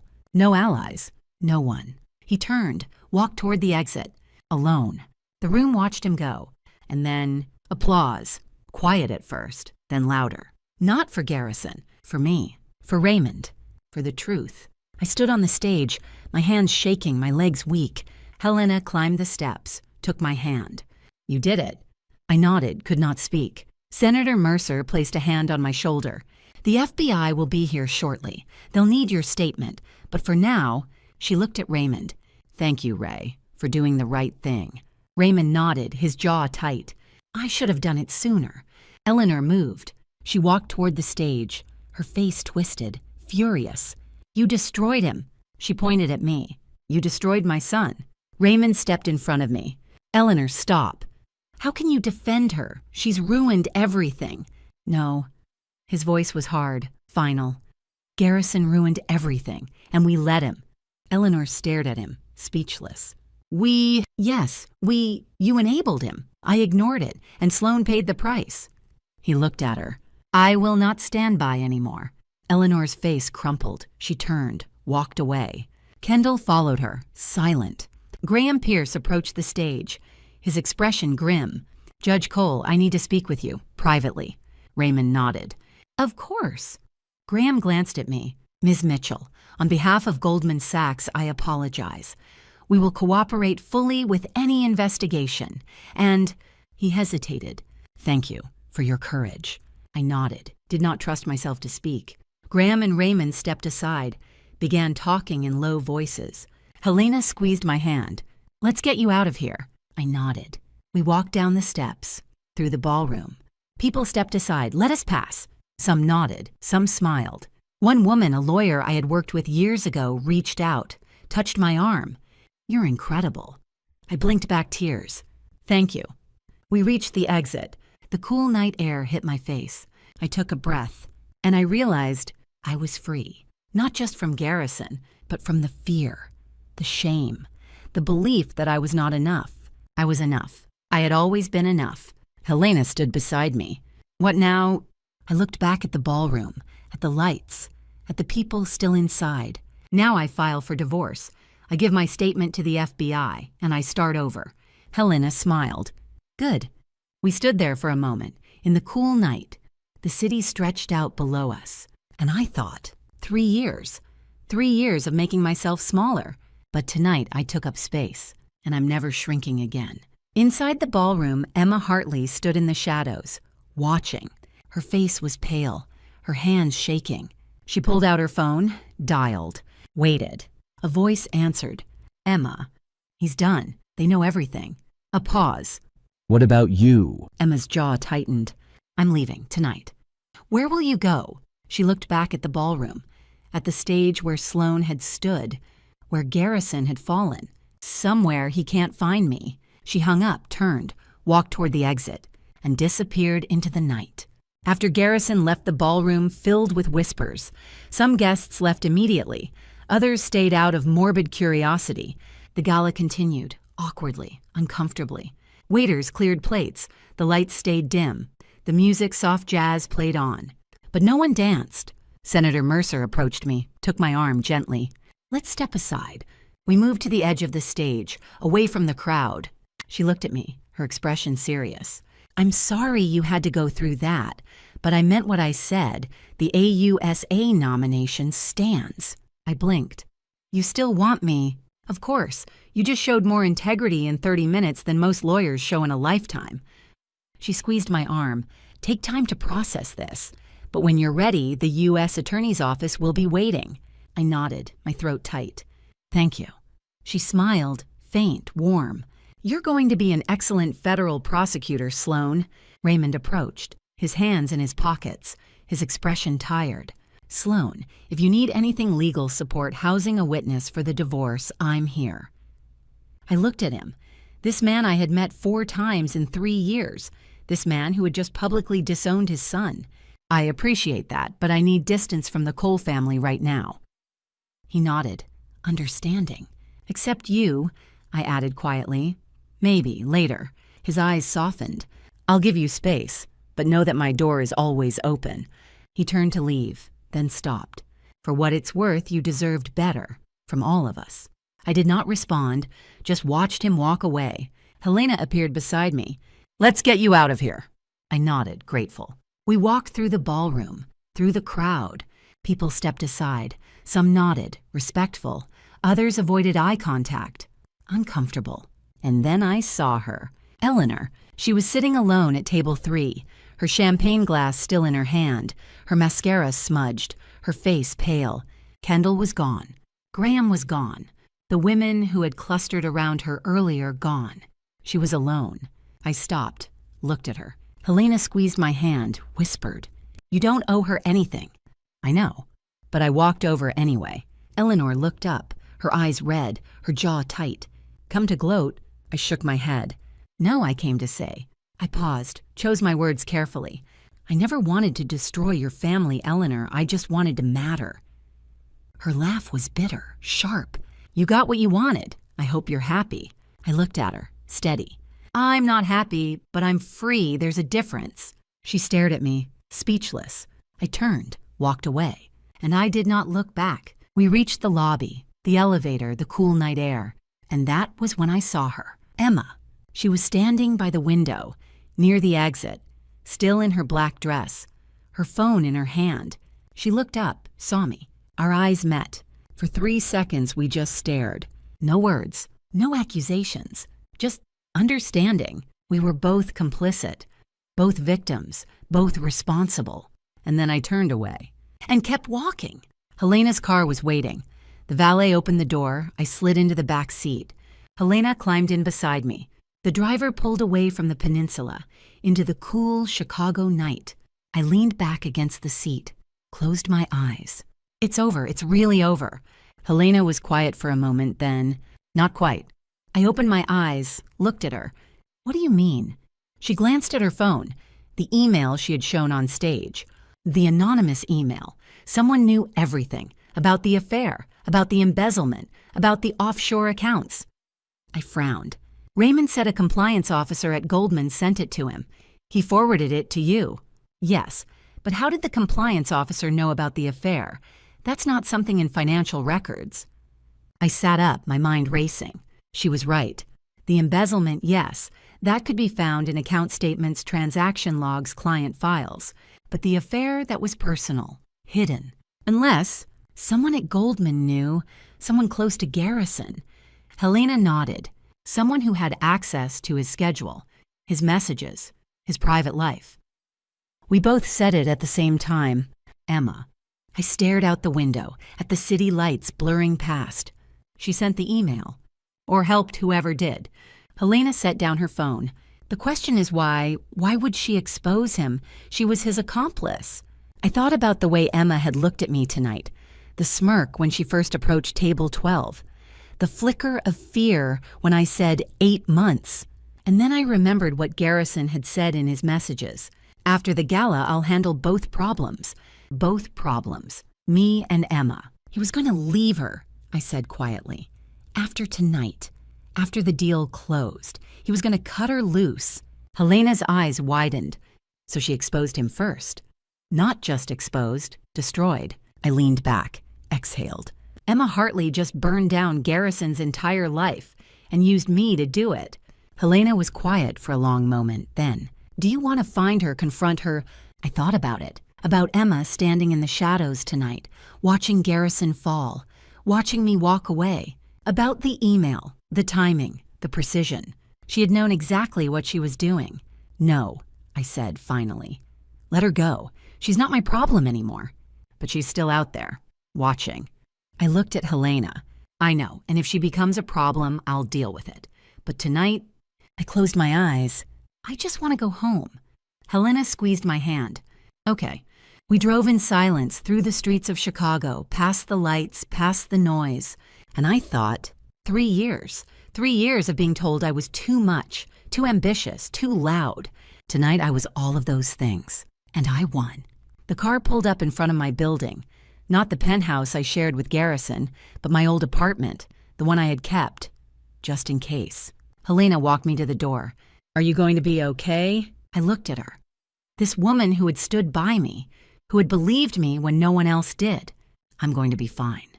She smiled. Yes, you are. She hugged me, tight. Call me tomorrow, we'll figure out the next steps. I nodded. She turned, walked back to the car, and I stood there, in front of my old apartment, my refuge. I unlocked the door, stepped inside. The apartment was dark, quiet, small, but it was mine. I closed the door, locked it, leaned against it, and I exhaled for the first time in 3 years. I was home. Across town, Emma Hartley sat in a cab, her phone in her lap, her black dress wrinkled. The driver glanced at her in the rearview mirror. Where to miss? She looked out the window, at the city, at the lights. O'Hare International Terminal. Late flight. She did not answer, just stared out the window, and thought, he would have left me anyway. I just made sure he didn't take me down with him. The cab pulled away from the curb, and Emma disappeared into the night. I woke up Saturday morning in Helena's living room, sunlight streaming through unfamiliar curtains. For 3 seconds, I forgot. Then I remembered everything. The gala, the stage, Garrison's face, Raymond's voice, Emma's eyes. The truth. I sat up, disoriented. My body ached, my head throbbed, but I was awake. Helena's apartment, Lincoln Park. Not the penthouse, not my old apartment. After I left the peninsula last night, Helena had insisted I come home with her. You're not staying alone tonight, not after all that. I had not argued. I looked around. The living room was elegant. Cream-colored walls, antique furniture, bookshelves lined with legal texts, contracts, constitutional law, civil procedure. A grandfather clock ticking softly in the corner, the kind of place that felt safe, solid, real. My phone was on the coffee table, buzzing. I picked it up. 47 missed calls, 89 messages. I stared at the screen, my chest tightened. Helena knocked on the door frame, held out a mug of coffee, steam rising, the smell of dark roast. Coffee, and we need to talk about Monday. I took the mug, wrapped my hands around it, let the warmth seep into my fingers. Thank you. She sat down beside me, her expression serious, not pitying, not worried, just present. How are you feeling? I laughed, bitter, hollow. I don't know, relieved, terrified, numb. All of the above, yes.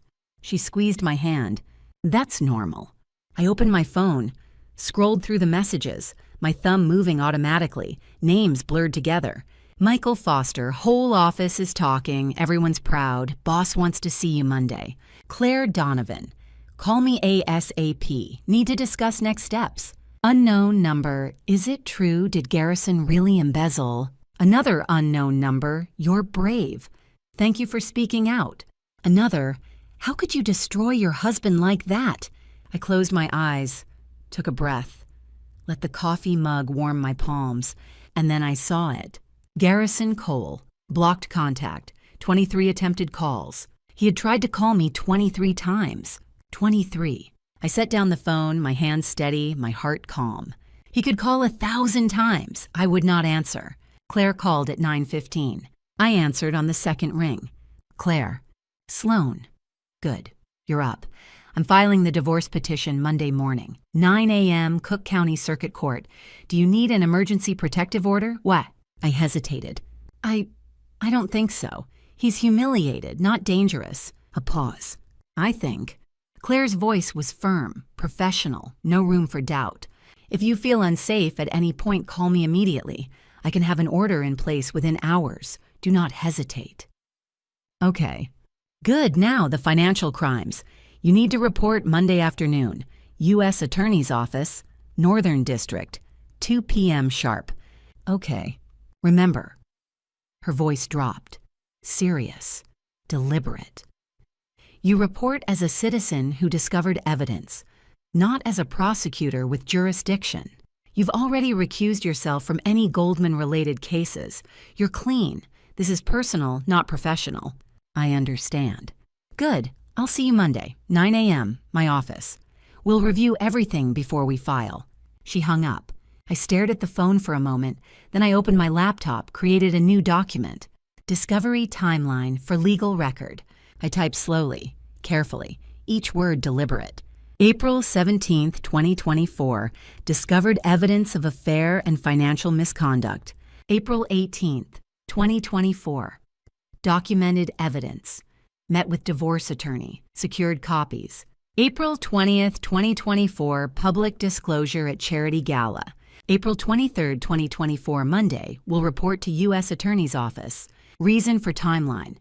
Ensuring evidence was credible, complete, and verifiable.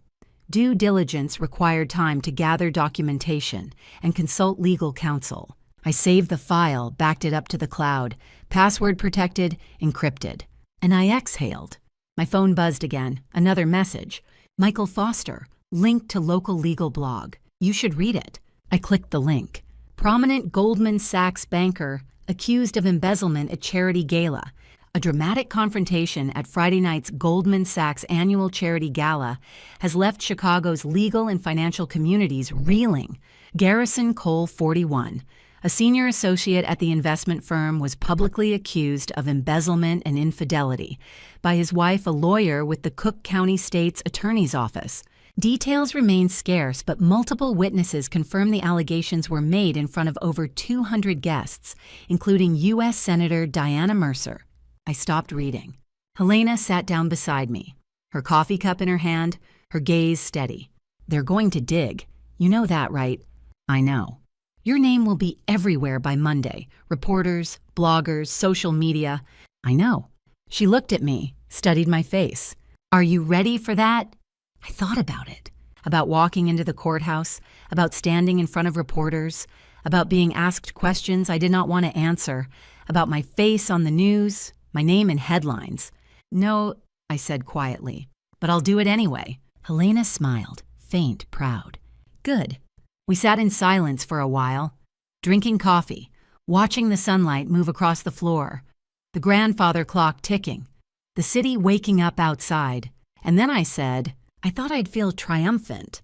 Helena looked at me, and I just feel empty. She nodded, understanding. That's grief. Relief and loss can coexist.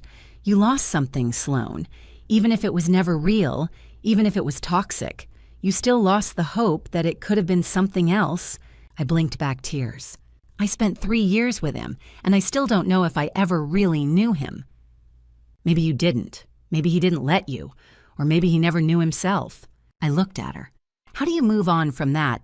She was quiet for a moment, then, one day at a time, one decision at a time, one breath at a time.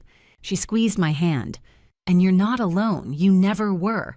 You just forgot for a while. I nodded, could not speak. At 10 o'clock, I stood up. I need to go home.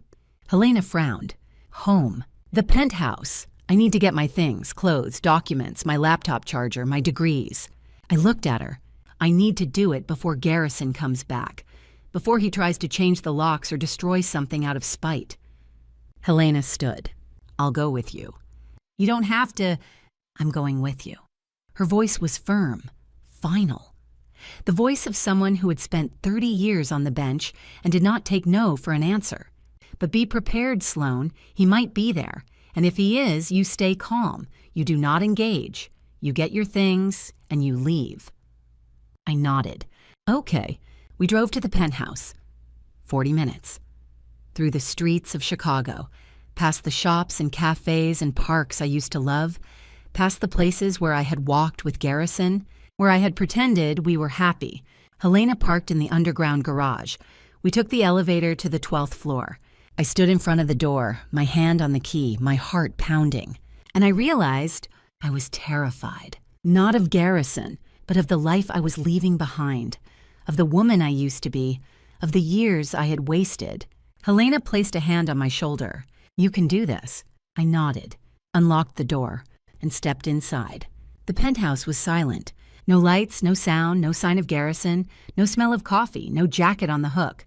I walked through the living room, the kitchen, the bedroom. Everything was exactly as I had left it, untouched, frozen in time. Except on the dining room table there was a note. I picked it up. Read it. Sloan. We need to talk. I'm at my parents' house. Please call me. I stared at the note, and I thought, no, we don't need to talk. We're done. I crumpled the note, dropped it in the trash, and I started packing. Driving back to the penthouse felt surreal. 3 years of memories in a place that never felt like home. Helena drove. I sat in the passenger seat, staring out the window, watching the city pass by. Gold Coast, the neighborhood I had loved when Garrison first brought me here. Elegant brownstones, tree-lined streets, Lake Michigan in the distance. Now it just felt empty. We pulled into the underground garage, parked, took the elevator to the lobby. James, the security guard, looked up when we walked in. His expression softened. Ms. Mitchell. Not Mrs. Cole, Ms. Mitchell. My maiden name. I blinked back tears. Hi, James. He stood, walked around the desk. I just want you to know what you did at that gala that took guts. I nodded, could not speak. He hesitated. Then, Mr. Cole came home late last night. Around 2 a.m., left this morning with a suitcase. Haven't seen him since. Relief flooded through me. Thank you, James. I pulled a $100 bill from my wallet, handed it to him. For looking out for me. He tried to refuse, but I pressed it into his hand. Please. He nodded. Thank you, ma'am. The elevator ride to the 12th floor felt like it took forever. Helena stood beside me, her hand on my shoulder. You okay? No, but I will be. The doors opened. We stepped into the hallway, and I realized this was the last time I would walk through this door as someone who lived here. I unlocked the door, stepped inside. The penthouse was silent, eerily silent. Everything was exactly as I had left it 3 hours ago, but it felt different, foreign, like I was walking through a museum, a place that used to matter, but no longer did. Helena closed the door behind us. I'll start in the bedroom. You get the files from the office. I nodded. I walked to the office, the small room at the end of the hall that Garrison had let me use. Let me use, like it was a favor. I opened the door. The desk was covered with case files, legal pads, highlighters, Post-it notes. This was where I had prepared for trials, where I had written opening statements, where I had stayed up until 2 in the morning because I believed in justice, and Garrison had never once asked about it. I opened the closet. My degrees were stacked inside, still in their frames, never displayed. Bachelor's in Political Science, Northwestern. Juris Doctor, University of Chicago Law School. Assistant State's Attorney of the Year, 2022. Garrison had never let me hang them. It's too much, he had said. Makes the room look cluttered. I pulled them out, stacked them on the desk. And I thought he was afraid. Afraid that if people saw what I had accomplished, they would realize I didn't need him. I found a box in the corner, started packing. Case files, legal texts, notebooks, and then I found them. The keepsakes, ticket stubs from our first date, a pressed flower from our wedding bouquet, photos from our honeymoon in Santorini. I stared at them, and I felt nothing. Not anger, not sadness, just distance. I picked up a photo. Garrison and me, smiling, his arm around my shoulders. Both of us happy, or pretending to be. I set it down gently, in a small box labeled Keep, not to remember him, but to remember the girl who believed him. The girl who thought love meant compromise, who thought being small made her safe. I was not angry at her. I was grateful she found a way out. I was taping up the last box when I heard it, the sound of a key in the lock, the front door opening. Footsteps. Helena appeared in the doorway, her eyes wide. Sloan. And then I heard his voice. Sloan, are you here? Garrison. I stood, walked to the living room. He was standing by the door, unshaven, his clothes wrinkled, his eyes red. He looked broken. Good. Sloan, please, can we talk? I did not move, did not speak. Helena stepped forward. She has nothing to say to you. Garrison ignored her, looked at me. I can change. Emma was nothing. The money, I'll pay it back. I'll fix this. I stared at him, and I realized he still thought he could manipulate me. You were nothing, I said quietly. He blinked, confused. What? You were nothing. That's why this was so easy. His face twisted, hurt, angry. I gave you everything. You gave me nothing. My voice was calm, steady. You gave me a title, a penthouse, a ring. But you never gave me respect. You never gave me trust. You never gave me love. I stepped closer. You spent 3 years trying to make me small, trying to convince me I was nothing without you. Garrison opened his mouth, but I kept going. But I was collecting evidence the whole time, recording your voice, documenting your abuse, building a case. His eyes widened. You lost because you underestimated me. He stepped forward, reached for me. Sloan. I stepped back. Don't touch me. My voice was sharp, final. He froze. Helena moved beside me, her expression hard. Leave, now. Garrison looked at me, then at Helena, then back at me. And I saw it. The moment he realized he had no power here, his expression shifted from desperation to fury. You'll regret this. Everyone will know what you did, how you destroyed me, how you humiliated me in front of 200 people. I smiled, not because I was happy, but because he still did not understand. Everyone already knows what you did. That's the difference. He stared at me, speechless. You embezzled, you cheated, you lied, and I told the truth. I walked to the door, opened it. Now leave before I call security. For a moment, he did not move, just stood there, staring at me. And then he turned, walked to the door, stopped. I loved you. I looked at him. No, you didn't. You loved the idea of me, the version of me that didn't ask questions, that didn't challenge you, that made you look good. I held his gaze, but that person never existed. He flinched, and then he walked out. The door closed. I locked it, leaned against it, and I exhaled. Helena stood beside me. You okay? I nodded. Yeah, I'm okay. We stood there for a moment in the silence, and then I said, let's finish packing. I want to be out of here in an hour. Helena smiled. Let's do it. We packed the rest in 45 minutes. Boxes of clothes, files, degrees, keepsakes, everything that mattered, everything that was mine. We loaded them into Helena's car, made 2 trips, and then I stood in the penthouse one last time, empty now, stripped of everything I had brought into it. I walked through the rooms, the living room, the kitchen, the bedroom, and I thought, this was never home. Home is where you are safe, where you are loved, where you are enough. And I was never any of those things here. I walked to the door, turned off the lights, locked it behind me, and I left the key on the counter. By Saturday evening, I had moved into a temporary corporate apartment, West Loop, small, furnished, anonymous, safe. I was unpacking the last box when my phone buzzed. Michael, have you checked Instagram? I frowned. No, why? Check it now. I opened the app and my stomach dropped. Kendall Cole was live. 520,000 people watching. She was sitting in what looked like Eleanor's living room, her face red, her eyes wet, her voice shaking. My family is being destroyed by a vindictive woman who recorded private moments and weaponized them. My brother made mistakes, yes, but she humiliated him in front of 200 people. She destroyed his career, his reputation, everything he worked for, and now she's sitting somewhere pretending to be the victim. The comments scrolled by, fast, furious, divided. She's lying. Sloane Mitchell is a hero.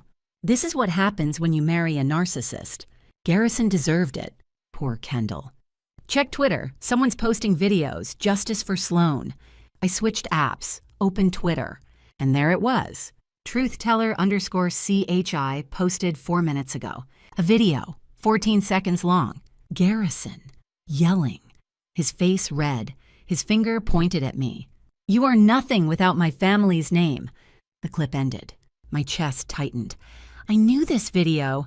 I had recorded it 6 months ago, February, the night I told him I was nominated for a federal judgeship clerkship interview. He had been furious, said I was trying to outshine him. I had deleted that recording, or I thought I had. I scrolled down. More videos. Video 2, Eleanor, cold, dismissive. A real wife would quit that ridiculous job. Video 3, Garrison throwing a case file across the room. Video 4, Kendall smirking. Senior assistant state's attorney sounds like senior imposter to me. Video 5, Eleanor again. She's not really family's sweetheart, not the way you are. Video 6, Garrison grabbing my wrist. Video 7, all 3 of them, mocking me. After I went upstairs, I stared at the screen, my hands shaking. The views were climbing. 25,000, 50,000, 100,000, 200,000. The hashtag Justice for Sloane was trending. Number 3 in Chicago, number 17 nationwide. The comments were overwhelming. This is abuse. Kendall knew. She was part of it. Eleanor is a monster. Garrison belongs in jail. Sloane Mitchell is the bravest woman I've ever seen. I refreshed Kendall's live stream. The comments had turned hostile. "You're the liar. Your brother is a criminal. Stop playing victim. We've seen the videos, Kendall." Her follower count was dropping. Live in real time. 520,000, 490,000, 465,000. She was crying now, real tears, not performative ones. I don't know where these videos came from. Someone is lying. Someone is trying to... She stopped, looked off camera, her face pale. And then she ended the stream. I set down my phone, my heart racing. Someone had leaked the videos, but who and how? I called Helena. "Have you seen it?" "Yes, I'm watching now." "Someone broke into my old recordings, but how Claire's archive is encrypted." Helena was quiet for a moment, then, "Old backups shared family accounts." My stomach dropped. "We shared an iCloud account, the first year we were married. Before I switched to my own, the files were supposed to be deleted, but nothing ever really disappears." I closed my eyes, tried to think. Garrison has access to that old account. He could have seen the videos, deleted them, or someone else with access could have downloaded them first. Who? Helena did not answer, but I already knew. Emma. Garrison had given Emma access to everything. His calendar, his email, his files. She could have found the old iCloud account, downloaded the videos, kept them. And now she was using them. I called Claire. "Someone leaked the videos." Her voice was sharp, panicked. "What videos?" "The recordings from the abuse, all 7 of them. They're on Twitter, hundreds of thousands of views." Silence. "Only 3 people have access to those files. You, me, and the encrypted cloud backup." "I didn't leak them." "I know, and I didn't either." "Then who?" I hesitated. "Emma." Claire was quiet, then. "The mistress." "Yes." "How would she have access?" I explained. "The shared iCloud account. The first year of marriage. The files I thought I had deleted." Claire swore under her breath. "This is a privacy violation, but..." She paused. "It might also be the best thing that could have happened." I blinked. "What?" "Sloan. The entire city is on your side. Kendall just lost 40,000 followers in 10 minutes. The videos are proof, concrete, undeniable. No one can say you're lying now." I looked at my phone, at the comments, at the hashtag, Justice for Sloan. She was right, but I still felt violated. Helena called back. "Whoever did this gave you a gift. The whole city is standing with you." I did not respond, just stared at the screen, at the videos I had recorded in secret, in fear, in desperation, now public, for everyone to see. "Sloan, I hear you. Are you okay?" "No, but I will be." I hung up, sat on the edge of the bed, stared at the wall. And then my phone buzzed. A text, unknown number. "You're welcome. We should talk, E." I stared at the message, my heart pounding. Emma. She had leaked the videos. She had turned the narrative. She had made me a symbol. "But why?" I typed back. "Why?" 3 dots, typing. Then, because he was going to destroy both of us. I made sure he went down first. "You're free now, so am I." I set down the phone, my hands shaking. Emma had not leaked the videos to help me.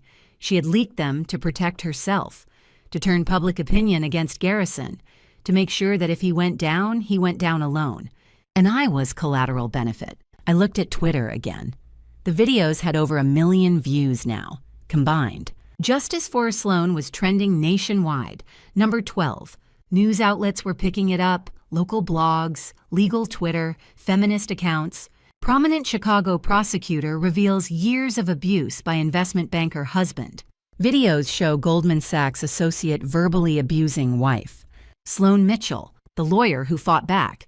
I closed the app, turned off my phone, and I thought, this is not justice. This is exposure. And I did not choose it. But maybe Helena was right. Maybe it was a gift, an ugly, invasive, terrifying gift, but a gift nonetheless. Because now everyone knew, not just the 200 people at the gala, but the whole city, the whole country. And Garrison could never take it back. I turned my phone back on, opened the message from Emma, typed, "Don't contact me again." Sent, blocked the number, and I lay down on the bed, stared at the ceiling, and I let myself feel it. The violation, the anger, the relief, the exhaustion, all of it, at once. Tomorrow I would call Claire.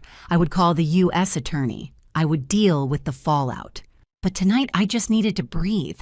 Sunday morning I woke to my phone vibrating nonstop. Hashtag Justice for Sloan was trending nationwide. I sat up, rubbed my eyes, opened Twitter. Number 4, nationwide. Over 6 million views, combined, across all 7 videos. My phone rang, unknown number. I answered without thinking. Ms. Mitchell, this is Jennifer Ramos with Channel 7 News. Do you have any comment on the videos circulating online? I hung up. It rang again. Different number. Ms. Mitchell, Chicago Tribune. We'd like to schedule an interview. I hung up. Again. Good morning, America. We'd love to have you on the show Monday morning. I turned off my phone, stared at the ceiling, and I thought, this is what viral feels like. Not empowering, not triumphant, just overwhelming. I turned my phone back on, muted all calls except Helena, Claire, and Michael, and I opened the news. Channel 7, WGN, ABC, CNN. Viral videos expose alleged family abuse by prominent Chicago banker. Senior Assistant State's Attorney Sloan Mitchell becomes symbol for standing up to abuse. Goldman Sachs associate suspended pending federal investigation. I clicked on one of the videos. Video 3. Garrison throwing the case file. I watched myself, standing there, silent, small, trying not to cry. And I thought that woman looked so broken. I'm glad she's gone, but I grieve that she ever existed. I scrolled through Twitter, through the comments, through the threads. One woman, a therapist, had posted a long thread, 10 tweets, about coercive control, about gaslighting, about how abusers make you doubt your own reality. Sloan Mitchell's story is textbook emotional abuse. She recorded because she needed proof, not for others, but for herself, to remember that it was real. The thread had 40,000 retweets. Another woman posted, I left my abuser yesterday because of Sloan Mitchell. If she can stand in front of 200 people and tell the truth, I can pack a bag and leave. Thank you, Sloan. I stared at the tweet, my throat tight. Helena had been right. Whoever leaked the videos had given me a gift, an ugly, invasive gift, but a gift nonetheless. Because now other women were leaving. Other women were speaking up. Other women were recording, documenting, building their own cases. And maybe that mattered more than my privacy. I opened Instagram, searched for Kendall. Her follower count 150,000, down from 520,000 yesterday. Her last post, a tearful video, posted 2 hours ago. I clicked play. Kendall was sitting on a couch, no makeup, red eyes, her voice shaking. I didn't understand, I didn't see it, I was part of it. And I'm so sorry. She wiped her face. I watched the videos, all of them, and I realized I was cruel. I was complicit. I stood by and let my brother destroy someone, and I'm ashamed. She looked directly at the camera. Sloan, if you're watching this, I'm sorry. I don't expect you to forgive me, but I needed to say it, publicly, because I was wrong, and you deserve better. The video ended. The comments were brutal. Too late. You only apologized because you got caught. Performative. Where was this energy when your brother was abusing her? I closed the app. Kendall's apology did not matter. Not to me. Not anymore. But maybe it mattered to someone else. Someone watching. Someone who needed to see that complicity has consequences. I opened my email. Hundreds of unread messages. Interview requests, speaking invitations, book deals, podcast appearances. I deleted them all, except one. From the Cook County Bar Association, subject speaking engagement request. Ms. Mitchell, we are hosting a CLE on domestic violence and the legal profession. We would be honored if you would speak about your experience and how attorneys can better support survivors. No media, just lawyers. If you're interested, please let us know. I stared at the email, and I thought maybe, someday, not now, but someday. I archived it. My phone buzzed. Helena, have you seen the news? Yes. How are you feeling? I laughed, bitter. I don't know. Exposed, grateful, angry, relieved, all at once.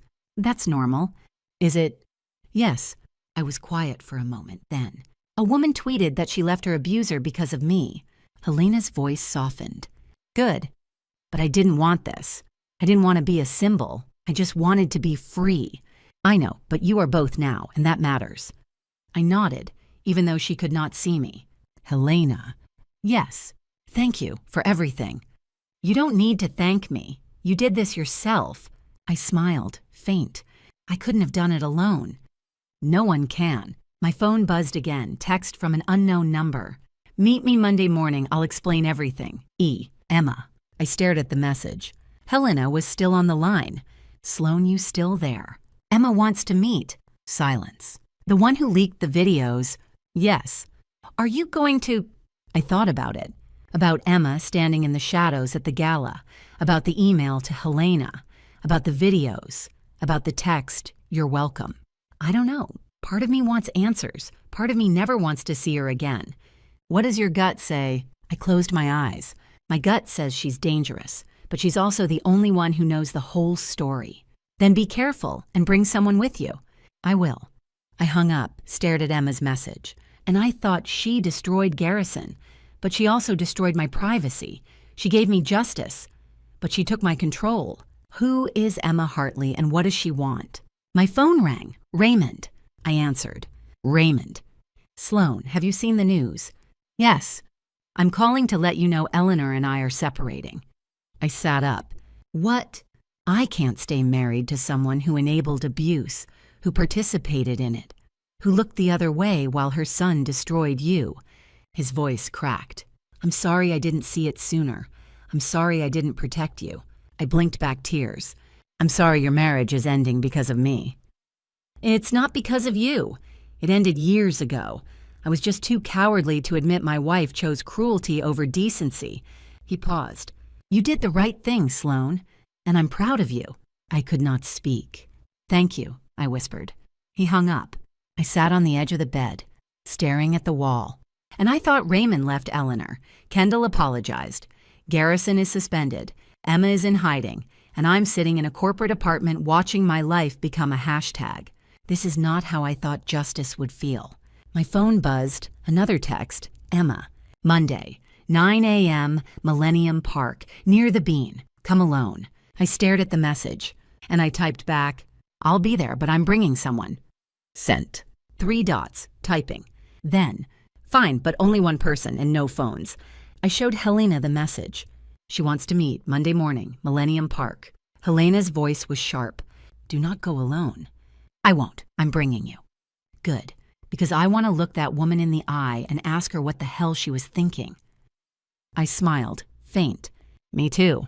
Monday morning, I agreed to meet Emma, public place. Helena nearby. I needed answers. We met at Intelligentsia. Loop. The coffee shop was crowded. Safe. Helena sat 3 tables away, watching. I arrived early, ordered black coffee, sat by the window, and I waited. Emma walked in at 10 o'clock exactly. She looked exhausted, her hair pulled back, no makeup, dark circles under her eyes, wrinkled coat, a woman who had not slept in days. She saw me, walked over, sat down across from me. Silence. She stared at her hands. Finally, she spoke. I know you hate me. I looked at her, steady. I don't hate you, I pity you. He used both of us. She flinched. I didn't come here for your pity. Then why did you come? She looked up, met my eyes. To tell you the truth, before the FBI does. I leaned back, crossed my arms. Go ahead. She took a breath. I sent the anonymous email to Judge Winters, and I posted 3 of the videos. I did not move, did not speak. Why, her jaw tightened. Because he told me he loved me. Told me he was leaving you after the gala, that we'd be together, that he just needed to close the deal first. She laughed, bitter. And then I overheard him, talking to Graham Pierce at the office, 3 days before the gala. She looked at me. He said, after the deal closes, I'll handle both problems. You and me, both of us. Problems. I felt something twist in my chest. Not surprise, not even anger, just confirmation. So you decided to destroy him first. Yes, by leaking my private recordings, without my consent. She did not look away. Yes. I took a breath. How did you get them? She hesitated, then Garrison sent them to me. I froze. What? He sent me 3 of the videos 6 months ago. He was drunk, thought it was funny, called it training my wife. He thought I'd find it entertaining. My stomach turned. He sent you private moments of our marriage for entertainment. Yes. I stared at her, trying to process. And you kept them. Yes, because I knew he was dangerous. I knew he'd try to destroy me eventually, so I kept evidence. She leaned forward. But I only had 3 videos. The other 4 that went viral, I didn't post those. I frowned. Then who did? She shrugged. I don't know, but someone else had access to your recordings. And then I understood. Kendall, during the live stream, when she was melting down, trying to defend Garrison. She had tried to pull context from the old family cloud account to show that I was lying, to prove Garrison was innocent. But instead, she had accidentally uploaded the other 4 recordings, the ones I had stored years ago, the ones I thought were deleted. Kendall had leaked them, not intentionally, but out of desperation. I looked at Emma. Kendall, during her live stream, she tried to access the old family iCloud account to defend him, and she accidentally leaked the rest.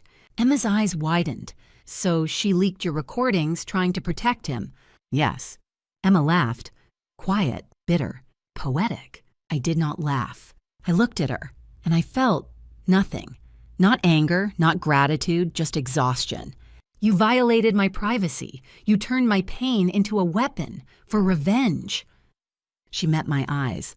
I destroyed him, for both of us. I didn't need you to destroy him. He destroyed himself, and I don't accept help built on spite. Her expression hardened. You got your promotion nomination, your vindication, your perfect ending. I leaned forward. You're as toxic as he is. You just happened to aim at him instead of me. She flinched.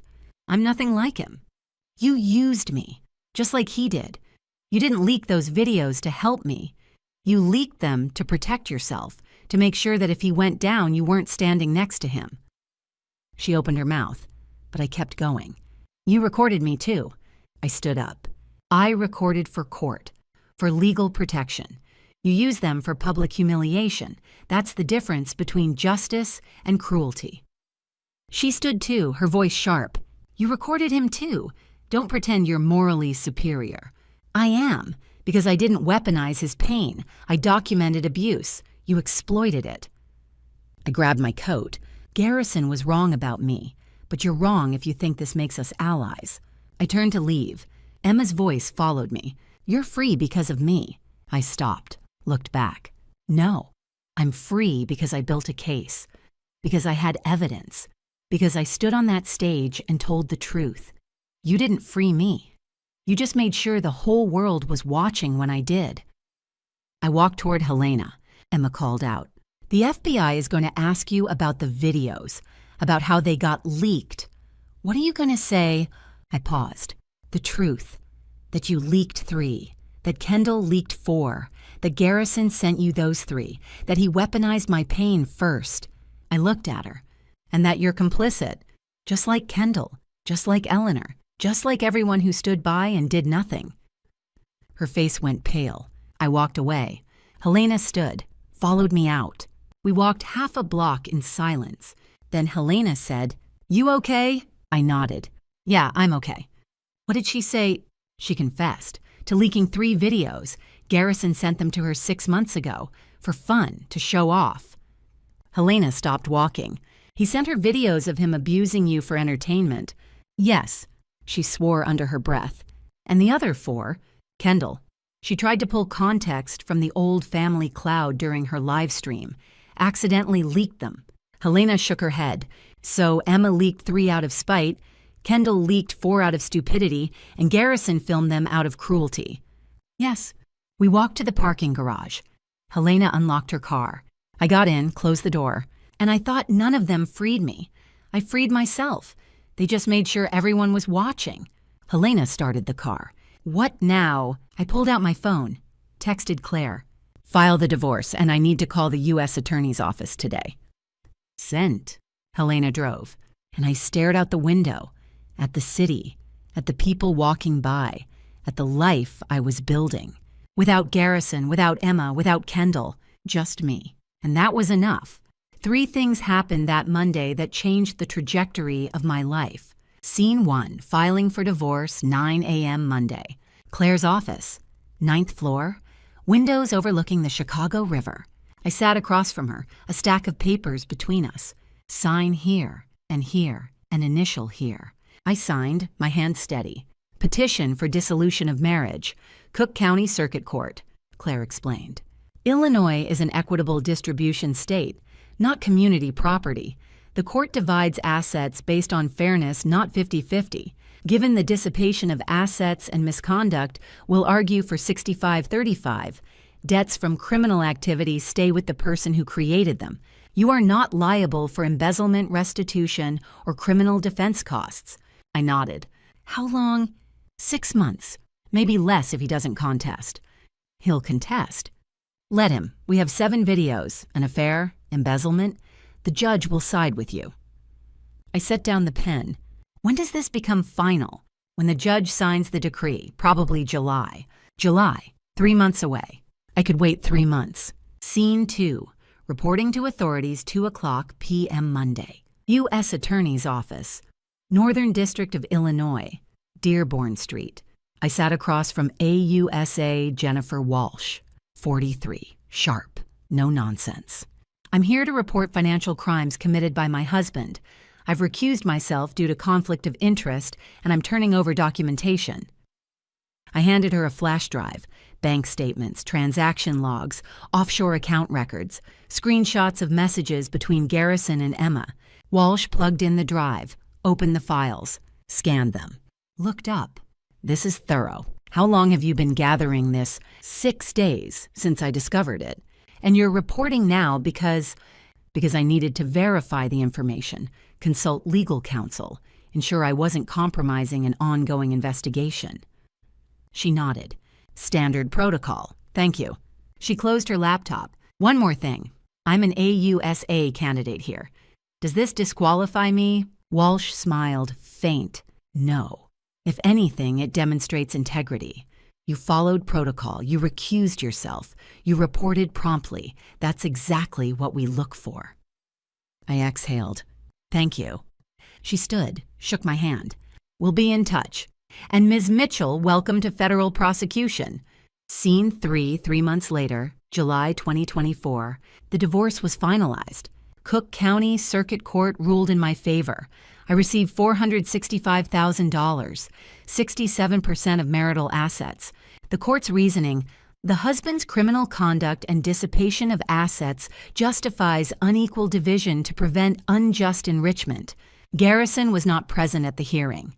His lawyer accepted the judgment on his behalf. He was facing federal embezzlement charges, trial set for early 2025. Eleanor and Raymond's divorce was finalized 2 weeks later. Raymond moved to a condo in Streeterville. Eleanor stayed in the Gold Coast house, alone. Kendall deleted her Instagram. Her influencer career was over. She moved to California. I never heard from her again. Emma disappeared. No one knew where she went. The FBI questioned her, released her. She was not charged, complicit but not criminal. And me, I moved. Scene 4, new apartment, August 2024, Logan Square, a neighborhood west of downtown, smaller than the penthouse, but mine. 1 bedroom, hardwood floors, a small balcony overlooking a tree-lined street, plants on the windowsill, books on the shelves, my degrees on the wall. I was unpacking boxes when I found it. Our wedding album. I opened it, stared at the photos. Garrison in a gray suit, me in white, both of us smiling, and I cried. Not for him, for the 3 years, for the woman I had lost, for the hope that had died. But I was still here, and that was enough. I closed the album, placed it on the highest shelf, not thrown away, but not displayed either. A memory, not a monument. Scene 5, a USA confirmation. December 2024. The letter arrived on a Tuesday. Department of Justice, official seal. We are pleased to formally offer you the position of Assistant United States Attorney, Northern District of Illinois. You've completed all interviews, background checks, and security clearances. Start date January 6, 2025. I stared at the letter, my hands shaking. I had done it. Not because of Garrison, not to spite him, but because I had earned it. My new office overlooked Lake Michigan, 10th floor, Federal Plaza. Senator Mercer stopped by on my first day. I told you you'd be perfect. I smiled. Thank you for the nomination. She shook her head. You earned it yourself. I just made sure the right people knew. Scene 6. Coffee with Raymond, December 2024. We met once a month. Coffee, sometimes lunch. An unlikely friendship. We talked about Garrison, objectively, not with glee, just, facts. He was in therapy, court ordered. His trial was postponed to March 2025. He had declared bankruptcy. Raymond sighed. I don't know if he'll ever understand what he did. Maybe not, but he'll face consequences either way. Raymond looked at me. You know what I've learned? What? That love means holding people accountable, even when it hurts. I nodded. Especially when it hurts. Scene 7, New Year's Day, 2025, lakefront. I went for a run. 6 a.m., the lakefront path, the city waking up. I stopped at a bench, looked out at the water, at the skyline, at the sunrise. My phone buzzed. Helena, lunch this week, I'm proud of you. I smiled, a real one. Texted back. Thursday, my treat. I sat there for a moment, breathing, thinking. People asked me if I regretted the gala, the public exposure, the viral storm. I didn't regret the truth, only that it took me 3 years to stand in it. Garrison taught me what I won't accept. Emma showed me who I won't become. Eleanor proved that cruelty hides behind propriety. Raymond showed that family is who stands beside you when the truth gets messy. I'm 38 years old, divorced, federal prosecutor, free. And when I look in the mirror now, I recognize the woman looking back. I stood up, started running again. Stronger, faster, free. My name is Sloan Mitchell, and this is where my story really begins. Looking back, I realize that family betrayal isn't just about the lies. It's about the years you spend doubting yourself. Garrison, Eleanor, and Kendall taught me that family betrayal can wear the mask of love, and that sometimes the cruelest prison is built by people who claim to protect you. Don't be like me. Don't wait 3 years to trust your instincts. Don't shrink yourself to fit someone else's narrative. Don't let family revenge consume you because true justice isn't about destruction. It's about reclaiming your truth. God gave me strength when I had none left. And when I finally stood on that stage, I felt him say, "You are enough. You always were." That's the lesson I hold on to. Family revenge may feel satisfying, but family betrayal heals only when you choose yourself first. God doesn't ask us to stay silent in the name of peace. He asks us to stand in truth, even when it shatters everything. My advice document: trust your gut, and remember, loyalty to yourself is not betrayal of others. If this story resonated with you, please comment below, share it with someone who needs to hear it, and subscribe to this channel for more real-life stories of courage and survival. Thank you for staying until the end. Your support means everything. A gentle reminder: the stories ahead may contain fictionalized elements crafted for educational purposes. If this content isn't for you, feel free to explore other videos that better suit your preferences. Take care of yourself first.